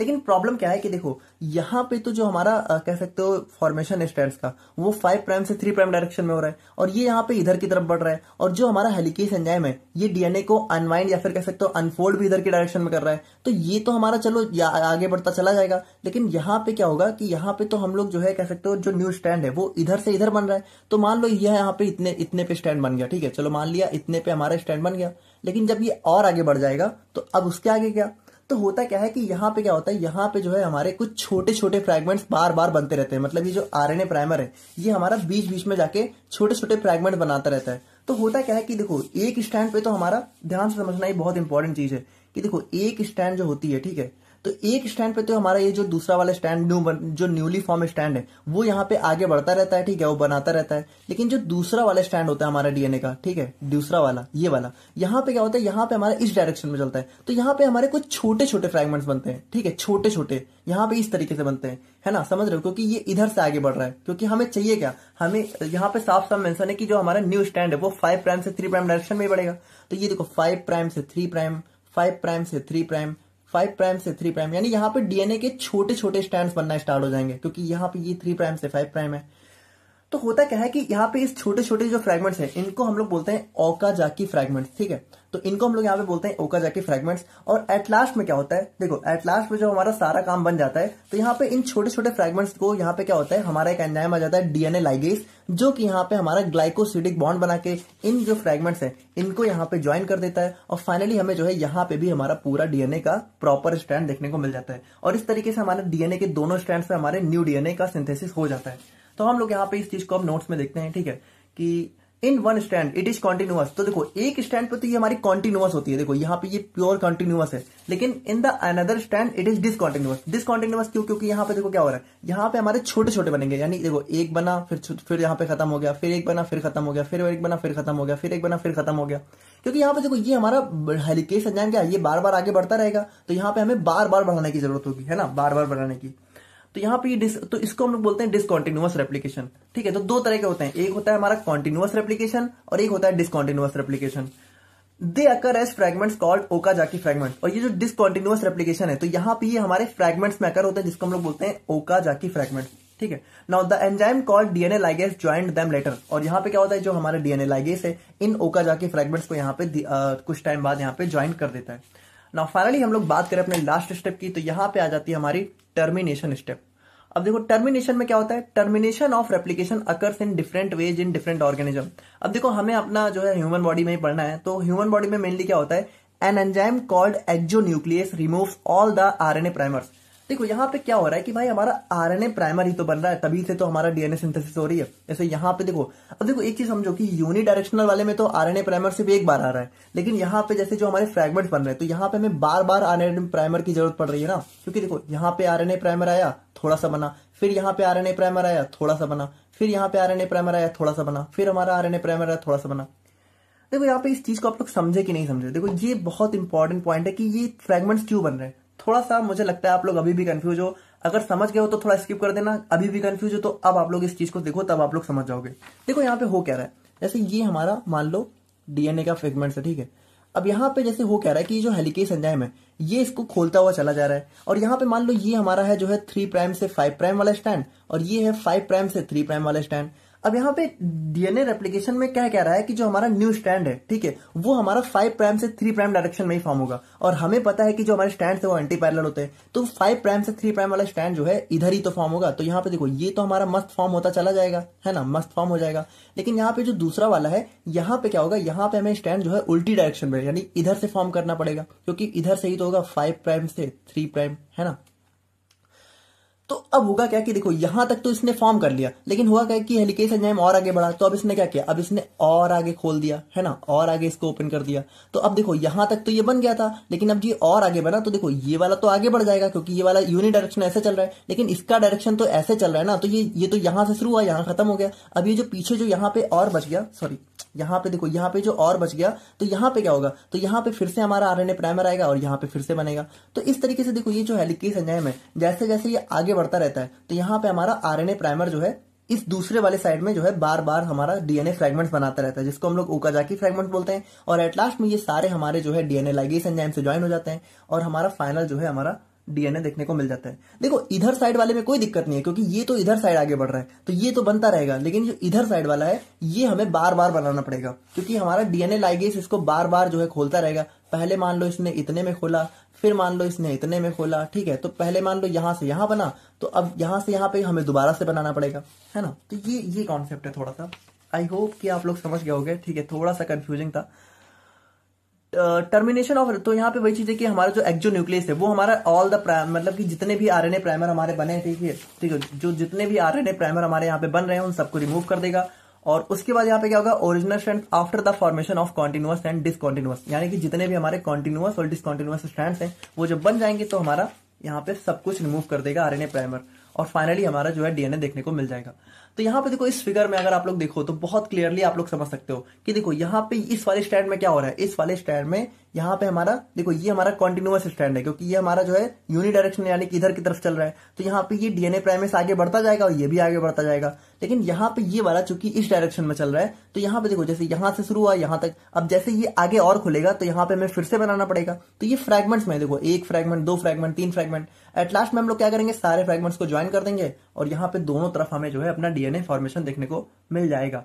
और यहाँ पे ये होता है आरएनए प्राइमर। आरएनए प्राइमर देखो वो चीज होती है जहां से हमें जिसकी वजह से क्या होता है कि मतलब कह सकते हो हमारे डीएनए पॉलीमरेज को हेल्प हो जाती है हमारे स्ट्रैंड्स को बनाने में, ठीक है। तो ये हो जाती है हमारे डीएनए रेप्लिकेशन की स्टेप्स। और अगर हम लोग यहाँ पे इसके एंजाइम इन्वॉल्व की बात करें तो यहाँ पे हमारे बहुत सारे एंजाइम इन्वॉल्व होते हैं। जैसे हमारा सबसे इंपॉर्टेंट आ जाता है डीएनए पॉलीमरेज। तो डीएनए पॉलीमरेज हमारा क्या होता है, यही हमारा मेन होता है जो कि कैटालाइज करता है और रेगुलेट करता है हमारे होल प्रोसेस को। अब ये भी हमारे 3 टाइप के होते हैं, जैसे डीएनए पॉलीमरेज 1, 2, 3, इसको आप लोग देख लेना। हेलिकेस, तो हेलिकेस हमारा क्या होता है भाई, यही तो हमारे अनजिप करता है डीएनए स्ट्रैंड्स को, यानी ये जो डीएनए हमारे स्ट्रैंड है, ठीक है, इसको हमारा खोलने का काम हमारा यही हेलिकेस एंजाइम करता है। और उसके बाद अगर हम लोग बात करें तो हमारा आ जाता है लाइपेस एंजाइम। तो लाइपेस हमारा क्या करता है, लाइपेस हमारा जो है ओकाजाकी फ्रैगमेंट्स को ज्वाइन करने का काम करता है, ठीक है। और सॉरी लाइगेस होता है, तो लाइगेस हमारा इसको ज्वाइन करने का काम करता है। उसके बाद हमारा प्राइमेस, तो प्राइमेस क्या करता है, ये हमारे सिंथेसिस ऑफ आरएनए प्राइमर। तो देखो ये जो आरएनए प्राइमर है ना, इसको बनाने में हमारा डीएनए प्राइमेस हेल्प करता है, ठीक है। और एंडोन्यूक्लियस क्या करता है, this produce a single standard और double standard cut in a DNA molecule. तो यहाँ पे देखो इसका भी एक रोल होता है कि हमारा कोई सिंगल स्टैंड या फिर डबल स्टैंड कट बनाता है, ठीक है। तो ये थोड़ा सा अलग है, इसको आप लोग इतना ध्यान मत दो। बाकी आप लोग इस तरीके से यहाँ पे डीएनए रेप्लिकेशन को लिख सकते हो, ठीक है। आई होप कि आप लोग समझ गए होगे, थोड़ा सा कंफ्यूजिंग था, आई होप कि समझ गए होगे। तो अब हम लोग यहाँ पे देखते हैं अपने नेक्स्ट क्वेश्चन को। तो अब हम लोग यहाँ पे बात करते हैं अपने नेक्स्ट क्वेश्चन के बारे में, जिसमें हम लोग देखेंगे अपने प्रोटीन सिंथेसिस या फिर ट्रांसलेशन के बारे में और आरएनए सिंथेसिस या फिर ट्रांसक्रिप्शन के बारे में। तो देखो दोनों को ही हम लोग यहाँ पे साथ में देखेंगे, क्योंकि दोनों ही साथ में पढ़ने वाले टॉपिक हैं। सबसे पहले हम लोग ट्रांसक्रिप्शन को देखेंगे, फिर हम लोग ट्रांसलेशन को देखेंगे। और यहाँ पे भी आप लोग को बहुत ध्यान देने की जरूरत है, क्योंकि ये भी हमारा काफी कॉम्प्लेक्स टॉपिक है, लेकिन हम लोगों ने यहाँ पे इसको बहुत ज्यादा सिंपल बनाने की कोशिश करी है।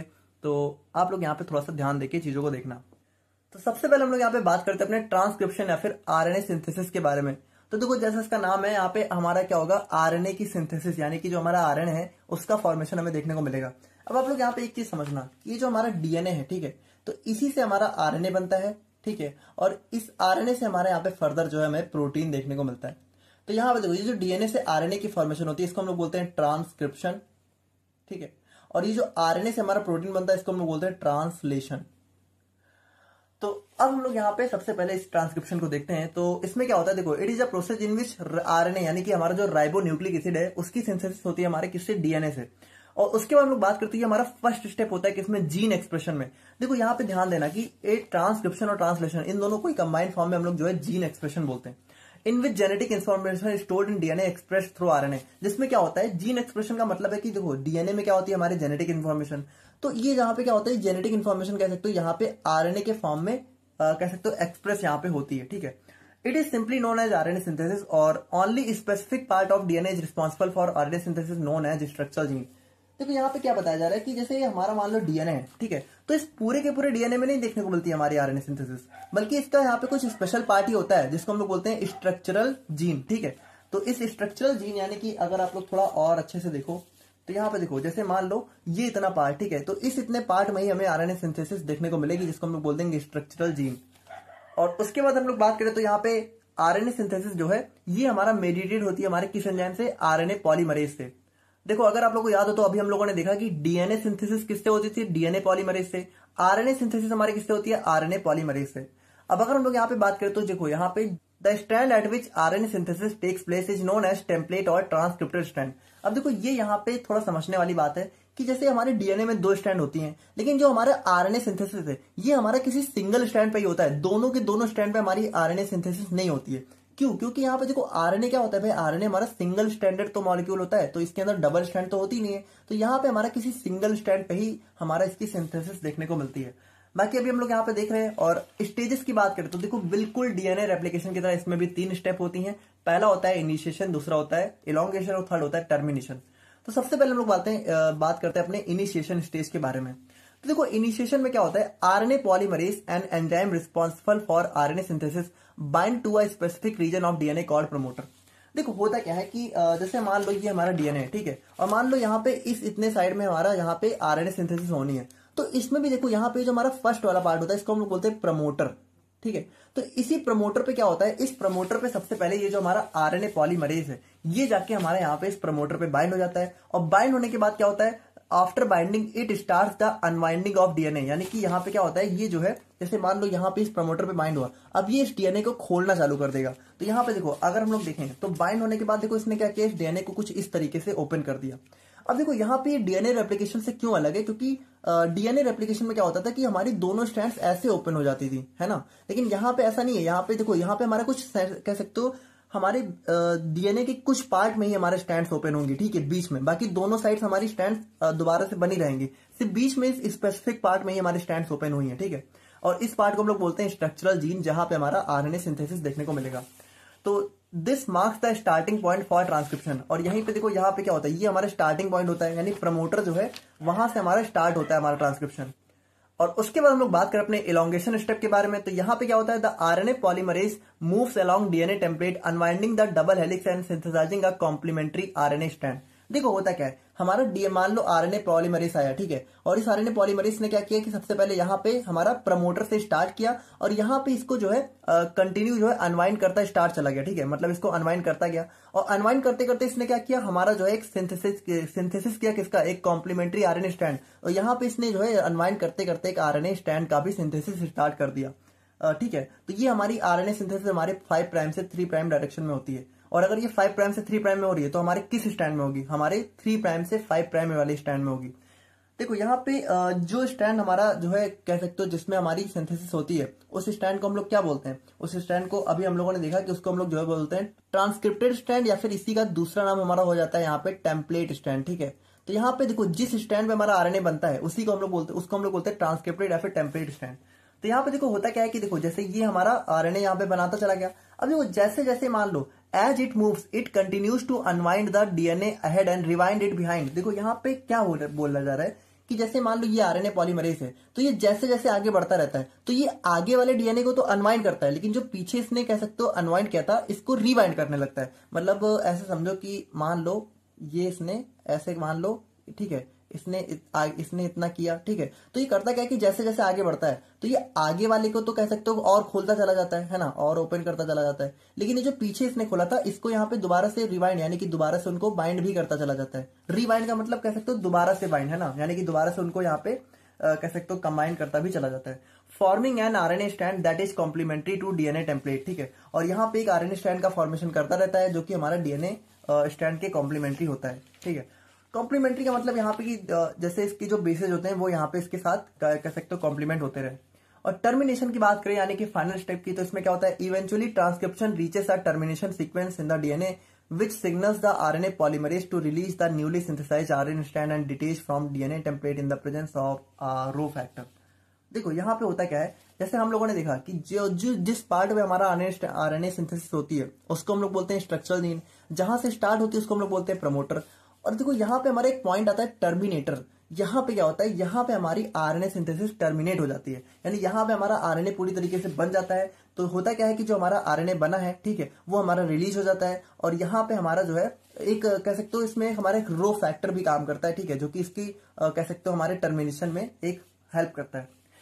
देखो यहाँ पे एक चीज आप लोग समझो कि हम लोगों ने यहाँ पे इन सारी चीजों को एग्जाम पॉइंट ऑफ व्यू से बनाया हुआ है, इसीलिए यहाँ पे आप लोग को लग रहा होगा कि ये सारी चीजें तो कुछ खास है नहीं, पर अगर हम लोग डिटेल में और डीप में जाके देखें तो ये प्रोसेस हमारी काफी डिटेल में हो जाती है।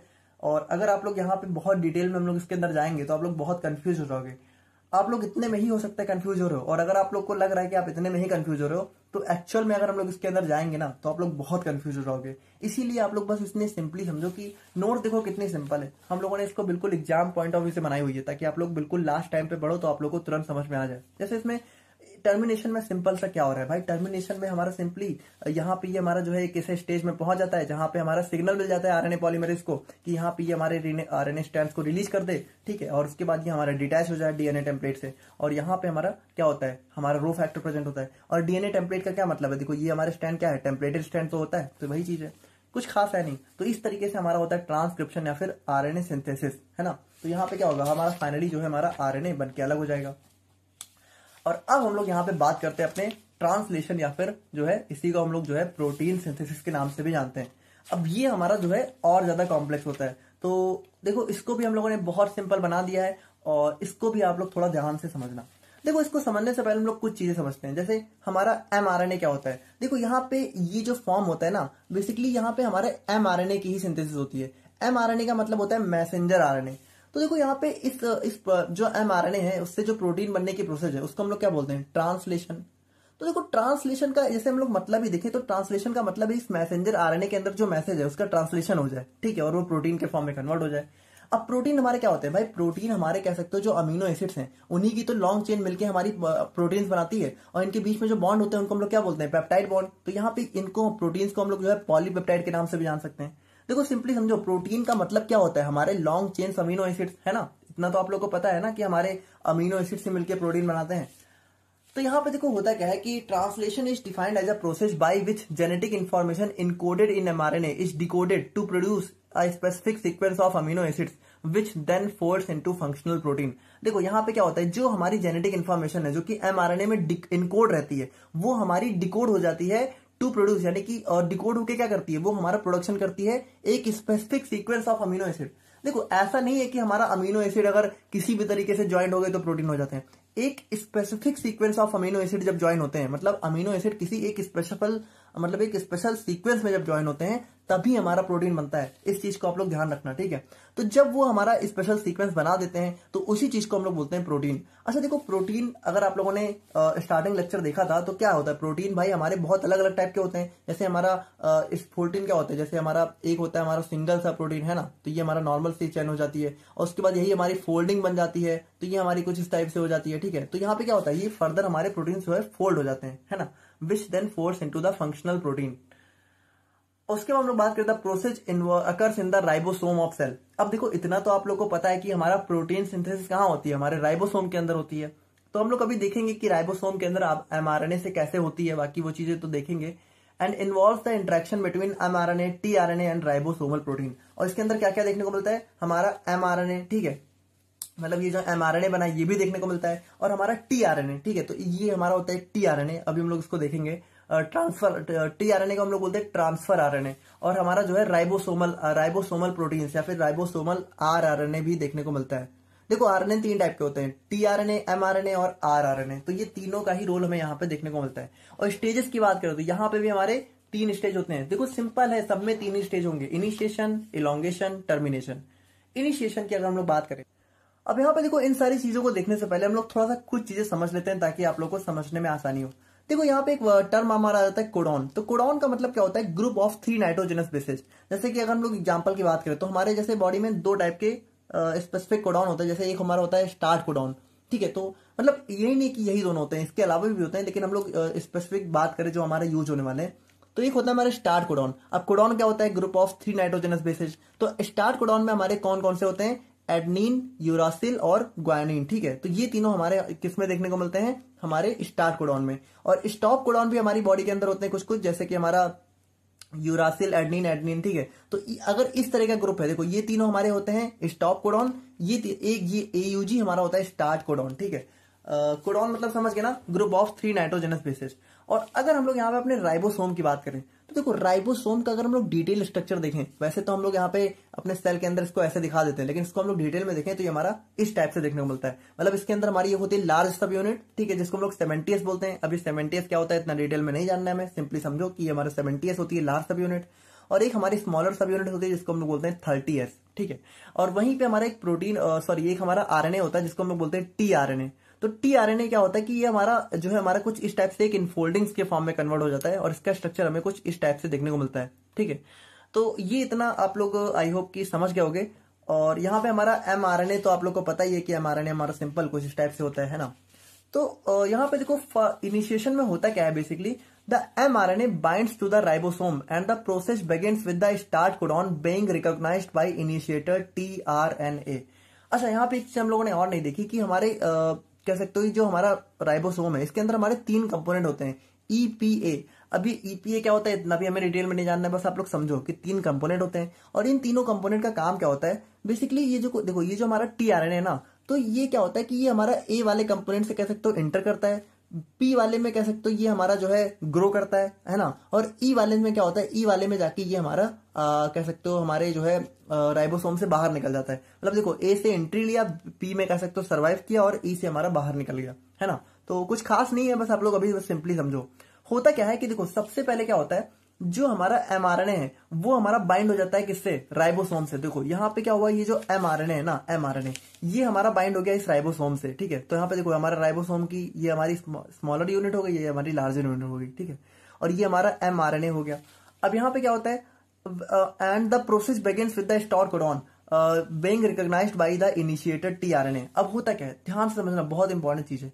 देखो यहाँ पे हमारा स्टार्ट कोडॉन क्या होता है, AUG। देखो यहाँ पे आप लोगों को AUG दिख रहा है, ये हमारा हो गया AUG, ठीक है। तो यहाँ पे होता क्या है कि देखो ये जो हमारा tRNA होता है, tRNA, ठीक है। तो सबसे पहले जो इनिशिएटेड tRNA होता है, मतलब इनिशिएटेड tRNA का मतलब होता है कि वो tRNA जो हमारी ट्रांसलेशन के प्रोसेस को स्टार्ट करता है। तो होता क्या है कि इसके ऊपर ये हमारा कैरी करता है हमारा एक अमीनो एसिड, ठीक है, अमीनो एसिड जो जिसका जो हमारा होता है एम मतलब हमारा मिथायोनिन।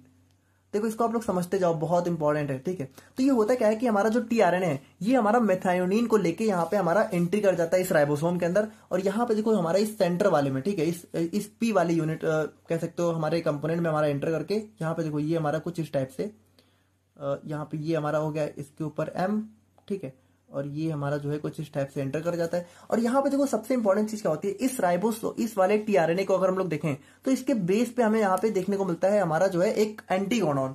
एंटीकोडॉन क्या होता है, एंटीकोडॉन देखो, एंटीकोडॉन मतलब हमारे वो ग्रुप ऑफ नाइट्रोजनस बेस जो कि इसके जस्ट अपोजिट होते हैं, जो कि इसको बाइंड कर सकते हैं। अब आप लोग को पता है कि AUG की अगर हम लोग बात करें तो AUG का एंटीकोडॉन हमारा क्या हो जाएगा भाई, ए हमारा बाइंड होता है U से, ठीक है, यू हमारा बाइंड होता है A से, और G हमारा किससे बाइंड होता है, C से।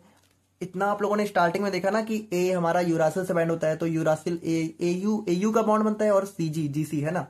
तो यहाँ पे देखो होता क्या है कि जैसे यहाँ पे AUG है, तो ये देखो ये हम लोगों ने थोड़ा सा इधर बना दिया, पर ये बिल्कुल सेंटर में बनना चाहिए था। मतलब अगर हम लोग इसको अच्छे से बनाएं तो यहाँ पे देखो जैसे ये हमारा हो गया, ठीक है, ये हमारा हो गया अपर मतलब लार्ज यूनिट ऑफ राइबोसोम, ये हमारे हो गए स्मॉलर यूनिट ऑफ राइबोसोम, ठीक है, और ये हमारा हो गया यहाँ पे एमआरएनए। अब देखो यहाँ पे जो हमारा AUG वाला पार्ट है, ठीक है, AUG, तो यहाँ पे देखो ये हमारी सेंटर में कौन वाली, ये सेंटर में हमारी जो यूनिट थी, ठीक है। तो यहाँ पे क्या हुआ, यहाँ पे हमारा जो ये कह सकते हो tRNA था, ये tRNA हमारा इस मिथायोनिन कह सकते हो अमीनो एसिड के साथ, देखो मिथायोनिन क्या होता है, हमारा एक टाइप का अमीनो एसिड होता है, इसके साथ यहाँ पे कंबाइन करके आया और इसने यहाँ पे ये देखो ये कुछ इस तरीके से। अब इसके बेस पे हमें कौन कौन सी यूनिट देखने को मिलती है, UAC, यानी UAC, ठीक है। तो UAC ने क्या किया, UAC देखो UA के साथ बाइंड हो गया, AU के साथ बाइंड हो गया, और C हमारा G के साथ बाइंड हो गया। तो यहाँ पे देखो UAC हमारा इस जो है AUG के साथ बाइंड हो गया। और यहाँ पे क्या हुआ, अब यहाँ पे क्या हुआ, देखो यहाँ पे कुछ खास नहीं हुआ। देखो ये जो इनकी बाइंडिंग है, इनकी बाइंडिंग में हमारा हेल्प करता है राइबोसोमल RNA, ठीक है, राइबोसोमल RNA। और देखो यहाँ पे हम लोग रोल देख रहे हैं, ठीक है, ये राइबोसोमल RNA हो गया, और ये वाला हमारा हो गया मैसेंजर RNA, ठीक है, ये मैसेंजर RNA हो गया, और ये वाला और हो गया हमारा यहाँ पे ट्रांसफर RNA, tRNA। अब ये करता क्या है, जब tRNA हमारे यहाँ पे इस तरीके से बाइंड हो जाता है, तो ये जो हमारे राइबोसोम्स है ना, तो ये हमारे क्या होते हैं, आप लोग थोड़ा सा यहाँ पे ध्यान से देखना, तो ये यहाँ पे क्या होता है, देखो मूव करना स्टार्ट कर देते हैं। मतलब ये जो राइबोसोम आप लोगों को दिख रहा है ना, ये हमारे इस एमआरएनए की तरफ ऐसे आगे की तरफ मूव करना स्टार्ट कर देता है। जैसे देखो यहाँ पे क्या हुआ, पहले ये एमआरएनए कहाँ था, हमारे AUG के पास था, मतलब ये सेंटर वाला। अब उसके बाद क्या हुआ, ये सेंटर वाला AUG से हमारा GUC पे पहुंच गया। अब जब ये GUC पे पहुंचा तो हुआ क्या, ये जो हमारा कह सकते हो ये जो हमारा tRNA था ये वाला, ठीक है, मैथायोनिन वाला, ये तो हमारा इसी से बाइंड था ना, तो ये हमारा इधर रह गया, ठीक है, इस थर्ड वाले पे आ गया। और यहाँ पे क्या हुआ, इस GUC पे हमारा एक नया हमारा कह सकते हो tRNA आके बाइंड हो गया, ठीक है। तो इस नए tRNA, अब ये जो नया tRNA आया है, अब ये हमारा एक नए अमीनो एसिड को लेके आएगा, कह सकते हो हमारा यहाँ पे टायरोसिन को लेके आएगा, ठीक है। तो अब ये नया अमीनो एसिड ले आया टायरोसिन को, ठीक है। तो ये हमारा जो है कुछ इस तरीके से आ गया।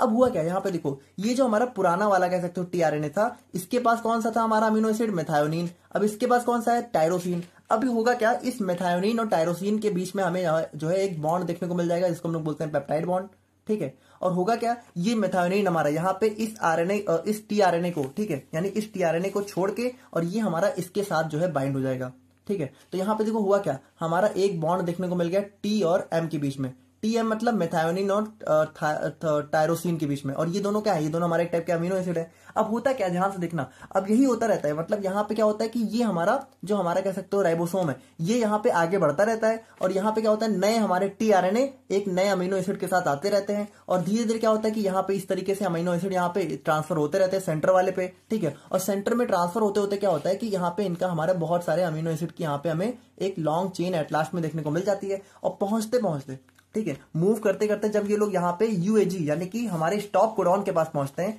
तो स्टॉप कोडॉन के पास क्या होता है कि ये जो हमारे सीक्वेंस ऑफ अमीनो एसिड बना था, ये हमारा फाइनली यहाँ से अलग हो जाता है, ठीक है, ये हमारा कुछ इस तरीके से अलग हो जाता है, और फाइनली हमें यहाँ पे ये जो है प्रोटीन के फॉर्म में देखने को मिल जाता है। मतलब अगर आप लोग यहाँ पे देखो तो ये हमारा आगे बढ़ते बढ़ते जब यहाँ पे पहुंचेगा तो यहाँ पे हमारा क्या होगा, प्रोटीन हमारा जो है अलग हो जाएगा। और प्रोटीन कहाँ बन रहा है, देखो प्रोटीन यहाँ पे हमारे मतलब अमीनो एसिड्स हमारे चेन जो है ये हमारे सेंटर वाले पी वाले कह सकते हो कंपोनेंट पे बनती रहती है, ठीक है। यहाँ पे नया tRNA आता रहता है और वो आगे बढ़ के इस तरीके से बाहर निकलता रहता है। मतलब ऐसे समझो, tRNA यहाँ से आता है, सेंटर पे जाता है, यहाँ पे आता है, फिर बाहर निकल जाता है, और यहाँ पे हर tRNA जो है एक नया अमीनो एसिड लेके आता है, और इस तरीके से यहाँ पे हमें अमीनो एसिड्स की जो है काफी लंबी सी चेन देखने को मिल जाती है, और एट लास्ट में ये हमारा जो है प्रोटीन के फॉर्म में अलग हो जाते हैं। कब, जब ये हमारे यूएजी यानी कि स्टॉप कोडॉन के पास पहुंचते हैं, और हर tRNA के पास हमारा एक एंटीकोडॉन होता है, स्पेसिफिक एंटीकोडॉन होता है, ठीक है। जैसे कि अगर हम लोग बात करें तो जैसे यहाँ पे फर्स्ट वाले के पास यूएसी था एयूजी के लिए, ठीक है, तो ये जो हमारा सेकंड वाला आया था ना जीयूसी, इसके पास हमारा होगा सीएजी, ठीक है। देखो सी हमारा जी से बाइंड करेगा, ए हमारा यू से, और जी हमारा सी से, तो सीएजी होगा इसके पास। तो इस तरीके से हर एक tRNA के पास एक स्पेसिफिक एंटीकोडॉन होता है। देखो ये थोड़ा सा कंफ्यूजिंग था, बट आई होप कि आप लोग समझ रहे होगे। तो वही चीज है कि यहाँ पे देखो बताया क्या जा रहा है, mRNA, ठीक है। तो अब हम लोग यहाँ पे देखते हैं, तो mRNA देखो, ये mRNA जो है बाइंड होता है राइबोसोम से, और प्रोसेस बिगिन होती है स्टार्ट कोडॉन से, यानी इस स्टार्ट कोडॉन से हमारी प्रोसेस बिगिन होती है, बेंग रिकॉग्नाइज्ड बाय इनिशिएटेड tRNA, जो कि हमारा रिकॉग्नाइज किससे करता है, इनिशिएटेड tRNA, क्योंकि इसके पास क्या होता है, इसके पास होते हैं यूएसी, जो कि इसको पहचान लेता है और उसके साथ बाइंड हो जाता है, ठीक है। नाउ अगर हम लोग यहाँ पे बात करें तो उसके बाद यहाँ पे देखो इलोंगेशन में क्या होता है, इलोंगेशन में amino acids are added one by one. देखो यहाँ पे वही चीज है कि अमीनो एसिड हमारा एक के बाद एक ऐड होते रहते हैं, और to the growing polypeptide chain. Growing polypeptide chain मतलब होता है कि यहाँ पे देखो ये जो सेंटर वाला होता है ना, सेंटर वाले को ही हम लोग बोलते हैं growing polypeptide chain. This occurs as the ribosome moves along the mRNA। तो यहाँ पे देखो क्या होता है, mRNA के अलोंग में राइबोसोम आगे बढ़ता रहता है, ठीक है, रीडिंग ईच कोडॉन, और यहाँ पे ईच कोडॉन मतलब कि हर तीन के ग्रुप को यहाँ पे रीड करता रहता है, a triplet of nucleotides and matching it with corresponding anticodon। और यहाँ पे देखो क्या होता है, corresponding anticodon, यानी कि जैसे AUG है तो वो हमारा USC से मैच होगा, GUC है तो वो हमारा CAG से मैच होगा। तो इस तरीके से यहाँ पे मैच होते होते आगे बढ़ते बढ़ते क्या होता है, जो है हमारा tRNA जो है ऑफ इनकमिंग tRNA मॉलिक्यूल, ठीक है। तो tRNA मॉलिक्यूल्स जो है एंटीकोडॉन जो होते हैं वो उसको मैच करते करते आगे बढ़ते रहते हैं, और फाइनली हमारा आ जाता है टर्मिनेशन स्टेप। तो इसमें क्या होता है, the process continues until I stop codon, यानी ये प्रोसेस तब तक चलती रहती है जब तक हमारा एक स्टॉप कोडॉन नहीं आ जाता है। और स्टॉप कोडॉन हमारे कुछ भी हो सकता है, यूए हो सकता है, यूएजी हो सकता है, यूजी हो सकता है, is encountered on the mRNA, जो कि हमारा mRNA पे इनकाउंटर होता है, ठीक है। This signals the ribosome to release the newly synthesised polypeptide chain. और यहाँ पे ये क्या करता है, हमारे राइबोसोम को सिग्नल भेजता है कि हमारा ये जो हमारी चेन बन गई है इसको यहाँ पे जो है हमारा रिलीज कर दे, which then folds into its functional 3 dimensional unit. और यही चेन क्या होती है भाई, यही चेन हमारी आगे चल के फोल्ड हो जाती है और प्रोटीन के फॉर्म में कन्वर्ट हो जाती है। तो ये था हमारे यहाँ पे ट्रांसक्रिप्शन और ट्रांस अमाइनेशन। और देखो अगर by the way transcription transamination आप लोग को नहीं समझ में आया तो एग्जाम में वैसे ये इतना भी डिटेल में कभी नहीं पूछा गया है, और बहुत ही कम ही पूछा जाता है, या फिर जो है 2 मार्क्स में पूछा जाता है, या फिर इन दोनों को कंबाइन करके 5-7 मार्क्स का क्वेश्चन बनता है। तो आप लोग चाहो तो थोड़ा बहुत इसको स्किप भी कर सकते हो, बट आई थिंक कि आप लोगों को समझ में आ जाना चाहिए। और देखो वैसे तो हम लोगों ने नोट्स बहुत ही सिंपल बनाई हुई है, और वैसे देखा जाए तो ये स्टेप यहाँ पे और भी बहुत ज्यादा मतलब डिटेल में होती है। वैसे मैंने आप लोग को बता सब दिया है, बट इसके अंदर भी और भी बहुत सारी चीजें हम लोग बता सकते हैं, बट उतना अभी लास्ट टाइम पे समझने के लायक है नहीं। तो ये था हमारे यहाँ पे complete transcription and translation. Now अब हम लोग यहाँ पे बात करते हैं अपने नेक्स्ट क्वेश्चन के बारे में। तो अब हम लोग यहाँ पे फाइनली बात करते हैं अपने फर्स्ट क्वेश्चन के बारे में, जिसमें हम लोग देखेंगे अपने salvage pathway of purine and pyrimidine biosynthesis को। अब देखो यहाँ पे आप लोग मेरी बात ध्यान से सुनना। देखो ये जो प्यूरिन एंड पिरिमिडीन बायोसिंथेसिस है, इसका सॉल्वेज पाथवे तो हम लोग देख लेंगे, लेकिन इसका जो डी नोवो सिंथेसिस होता है वो आप लोग देख के थोड़ा परेशान हो सकते हो। तो अभी हम लोग इसको देखते हैं, तब आप लोग को समझाते हैं, ठीक है, कि इसमें आप लोग को क्या करना है। तो बात करें हम लोग यहाँ पे अपने बायोसिंथेसिस ऑफ प्यूरिन न्यूक्लियोटाइड्स के बारे में, तो हमें पता है हमारे बेसिकली दो टाइप के न्यूक्लियोटाइड्स होते हैं, प्यूरिन और पिरिमिडिन। तो सबसे पहले हम लोग अपने प्यूरिन की बात करें तो देखो प्यूरिन और पिरिमिडिन दोनों में ही हमारे दो टाइप के कह सकते हो पाथवे होते हैं इसकी बायोसिंथेसिस के लिए। पहला होता है डी नोवो पाथवे, दूसरा होता है सॉल्वेज पाथवे। अब देखो यहाँ पे आप लोग ध्यान से समझना, ये सॉल्वेज पाथवे तो बहुत ईजी है, ठीक है, ये तो आप लोग, लेकिन ईजी होने के साथ साथ ये बहुत छोटा भी है। लेकिन ये जो डी नोवो है ये बहुत ज्यादा कॉम्प्लेक्स है और बहुत लंबा है। तो होता क्या है कि सॉल्वेज पाथवे ना अक्सर एग्जाम में लॉन्ग में पूछ लेते हैं।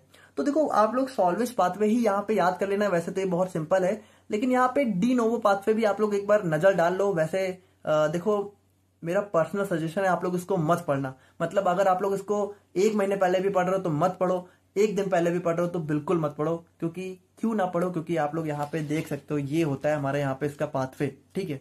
तो आप लोग यार कितना भी याद करोगे, देखो आप लोग को क्या लग रहा है ये इतने पे खत्म हो गया, देखो ये यहाँ से स्टार्ट हुआ है, ठीक है, ये यहाँ पे एंड हुआ है, उसके बाद ये हमारा जो है नेक्स्ट पेज में स्टार्ट हुआ है, ठीक है, और ये यहाँ से चलता चलता चलता चलता ये यहाँ पे एंड देखने को मिलता है। और यहाँ पे इसके नाम भी इतने खतरनाक हैं, ठीक है, मतलब यहाँ पे जैंथोसिन, ठीक है, और यहाँ पे गुआनोसिन। वैसे ये सब चीजें तो चलो ठीक है, लेकिन यहाँ पे जैसे यहाँ पे अमीनो इमिडाजोल, ठीक है, उसके बाद हमारे यहाँ पे कार्बोक्सिमाइड, कार्बोक्सिलेट, तो मतलब यहाँ पे इतने यहाँ पे इसके बड़े बड़े नेम है। देखो एज अ टीचर मुझे ऐसी बातें नहीं करनी चाहिए, बट देखो मैंने भी कभी पेपर दिए हैं तो मुझे भी पता है कि ये सारी चीजें मतलब इतना आसान नहीं है, ठीक है, इनको याद करना। और देखो अगर आप लोग सीरियसली इसको याद करने में अपना टाइम वेस्ट करने की सोच भी रहे हो तो मत करो, ठीक है, कोई जरूरत नहीं है, क्योंकि जितना टाइम आप लोग यहाँ पे दोगे उतना टाइम आप लोग अगर बाकी टॉपिक्स में दोगे तो वो सारे ही तैयार हो जाएंगे। और दूसरी बात कि अगर आप लोगों ने इसको बाय द वे याद कर भी लिया, ठीक है, तो क्या होगा ना कि आप लोग इतना कंफ्यूज हो जाओगे कि इसके चक्कर में आप लोग बाकी टॉपिक्स भूल जाओगे। तो ये वाला पाथवे आप लोग मत याद करना, डी नोवो सिंथेसिस, यहाँ पे इसको हम लोग बिल्कुल छोड़ देते हैं और हम लोग यहाँ पे सिंपली बात करते हैं अपने सॉल्वेज पाथवे के बारे में। तो बात करें हम लोग यहाँ पे अपने सॉल्वेज पाथवे ऑफ प्यूरिन के बारे में। तो देखो वैसे हम लोग बात करें तो जो प्यूरिन न्यूक्लियोटाइड की सिंथेसिस होती है वो मेनली हमारी डी नोवो से ही होती है। लेकिन सॉल्वेज क्या होता है, सॉल्वेज हमारा वो पाथवे होता है जो कि हमारी वहां पे इसकी सिंथेसिस करा होता है जहां पे हमारा जो है डी नोवो पाथवे नहीं हो पाता है। मतलब बॉडी में अगर हम लोग देखें तो ज्यादातर हमारा डी नोवो पाथवे के थ्रू ही हमारा इनकी सिंथेसिस होती है। लेकिन जहां पे नहीं हो पाती है, जैसे हमारा ह्यूमन ब्रेन हो गया, तो ह्यूमन ब्रेन हो गया, आरबीसी हो गई, वहां पे क्या होता है कि जैसे हमारे कुछ एंजाइम्स होते हैं जैसे पीआरपीपी अमीडो ट्रांसफरेज, ठीक है, और हमारे यहाँ पे जैसे 5 फॉस्फोराइबोसिलामाइन, ठीक है। तो यहाँ पे क्या होता है इन सब चीजों की सिंथेसिस हमारी ह्यूमन ब्रेन और आरबीसी में नहीं हो पाती है, जिसकी वजह से क्या होता है कि यहाँ पे हमारा डी नोवो हो नहीं पाता है। तो यहाँ पे हमें सॉल्वेज पाथवे देखने को मिलता है। और सॉल्वेज पाथवे देखो बहुत ही सिंपल है। इसमें क्या है, इसमें हमारा सिंपली जो एडेनिन है, ठीक है, वो हमारे यहाँ पे कन्वर्ट हो जाता है एएमपी यानी एडेनोसिन मोनोफॉस्फेट में, ठीक है, और ग्वानिन हमारा कन्वर्ट हो जाता है जीएमपी यानी कि ग्वानोसिन मोनोफॉस्फेट में, और यहाँ पे हाइपोजैंथीन हमारा कन्वर्ट हो जाता है आईएमपी, यानी कि यहाँ पे आईएमपी का फुल फॉर्म होता है हमारे यहाँ पे आइनोसिन मोनोफॉस्फेट। और ये आइनोसिन मोनोफॉस्फेट ही हमारा फर्दर जो है एएमपी और जीएमपी यानी कि एडेनोसिन मोनोफॉस्फेट और ग्वानोसिन मोनोफॉस्फेट में कन्वर्ट हो जाता है। तो अगर आप लोग देखो तो यहाँ पे देखो, यहाँ पे हमें क्या क्या देखने को मिल रहा है, एएमपी, जीएमपी और आईएमपी, और इस आईएमपी से हमें फर्दर जो है जीएमपी और एएमपी देखने को मिल जाएगा। तो हम लोग बेसिकली यही पढ़ रहे हैं, एडेनोसिन मोनोफॉस्फेट और ग्वानोसिन मोनोफॉस्फेट, यही होते हैं हमारे प्यूरिन न्यूक्लियोटाइड्स। तो इनके सिंथेसिस हम लोग पढ़ रहे हैं। तो यहाँ पे सॉल्वेज पाथवे के थ्रू हमारा ये बहुत ही सिंपली एडेनिन से एएमपी बन जाता है, ग्वानिन से जीएमपी बन जाता है, हाइपोजैंथीन से हमारा आईएमपी बन जाता है। और हमारे एंजाइम की बात करें तो हमारा एंजाइम आ जाता है एडेनिन फॉस्फोराइबोसिल ट्रांसफरेज, ठीक है। और यहाँ पे हमारा क्या होता है, पीआरपीपी हमारा यहाँ पे दो इनऑर्गेनिक फॉस्फेट्स में यहाँ पे कन्वर्ट हो जाता है, ठीक है। और यहाँ पे हमारा एंजाइम आ जाता है हाइपोजैंथीन ग्वानिन फॉस्फोराइबोसिल ट्रांसफरेज। और यहाँ पे भी हमारा देखो अगर हम लोग बात करें तो इन दोनों में एंजाइम सेम ही होते हैं, यहाँ पे थोड़ा सा डिफरेंट होता है। ये बहुत ही सिंपल है, इसको आप लोग सिंपली याद कर लेना। और अगर हम लोग यहाँ पे अब बात करें अपने पिरिमिडिन न्यूक्लियोटाइड की बायोसिंथेसिस के बारे में, तो यहाँ पे भी देखो हमारे दो पाथवे हैं, डी नोवो और सॉल्वेज। और डी नोवो जैसा कि इसमें भी डी नोवो अगर आप लोग देखो तो यहाँ पे बहुत ही ज्यादा टिपिकल हो जाता है, ठीक है। यहाँ पे इसको भी आप लोग बिल्कुल भी मत याद करो, ठीक है। देखो मुझे ऐसा नहीं बोलना चाहिए, बट सीरियसली आप लोग मत ही याद करो, ठीक है, क्योंकि इसको याद करने में आप लोग बाकी चीजों में कंफ्यूज हो जाओगे। अभी मत याद करो, क्योंकि अभी आप लोग बिल्कुल लास्ट स्टेज में हो तो नहीं कर सकते हो। और सॉल्वेज पाथवे की बात करें तो यहाँ पे बहुत सिंपल है, यूरिडीन से हमारा यहाँ पे यूएमपी यानी यूरिडीन मोनोफॉस्फेट बन जाता है, साइरिडीन से हमारे यहाँ पे साइरिडीन मोनोफॉस्फेट बन जाता है, और यहाँ पे डीऑक्सीथाइमिडीन से हमारा टीएमपी बन जाता है यानी कि थाइमिडीन मोनोफॉस्फेट, और यहाँ पे हमारा जो है डीऑक्सीसाइरिडीन से हमारा डीऑक्सीसाइरिडीन मोनोफॉस्फेट बन जाता है, ठीक है। तो यहाँ पे देखो बहुत ही सिंपल है, कुछ खास है नहीं। और यहाँ पे हमारे एंजाइम जैसे हमारा यूरिडीन साइटिडीन काइनेस हो जाता है, यहाँ पे हमारा थायमिडीन काइनेस हो जाता है, और यहाँ पे हमारा डीऑक्सीसाइटिडीन काइनेस हो जाता है। तो ये था हमारे यहाँ पे कंप्लीट यूनिट 4 का लेक्चर। आई होप कि आप लोग यहाँ पे चीजें समझ गए होंगे। वैसे आई नो कि थोड़ा सा कॉम्प्लिकेटेड था, बट देखा जाए तो आई होप कि आप लोगों को समझ आ जाना चाहिए था।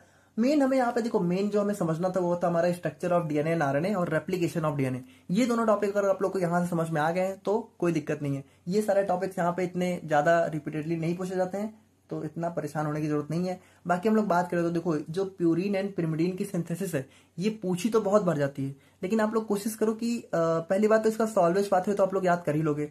लेकिन बाय द वे मान लो कि क्या है ना कि सॉल्वेज पाथवे इतना लॉन्ग तो है नहीं, तो अगर ये लॉन्ग में आता है तो आप लोग कोशिश करो कि आप लोग बाकी टॉपिक ज्यादा अच्छे से पढ़ो, ताकि अगर ये ऑप्शन में रहे तो आप लोग इसको ऑप्शन में लिए छोड़ के आ सको और बाकी दूसरा टॉपिक कर सको। ठीक, तो ये था हमारे यहाँ पे यूनिट 4 का कंप्लीट लेक्चर, और मिलते हैं हम लोग यहाँ पे अपने यूनिट 5 के साथ।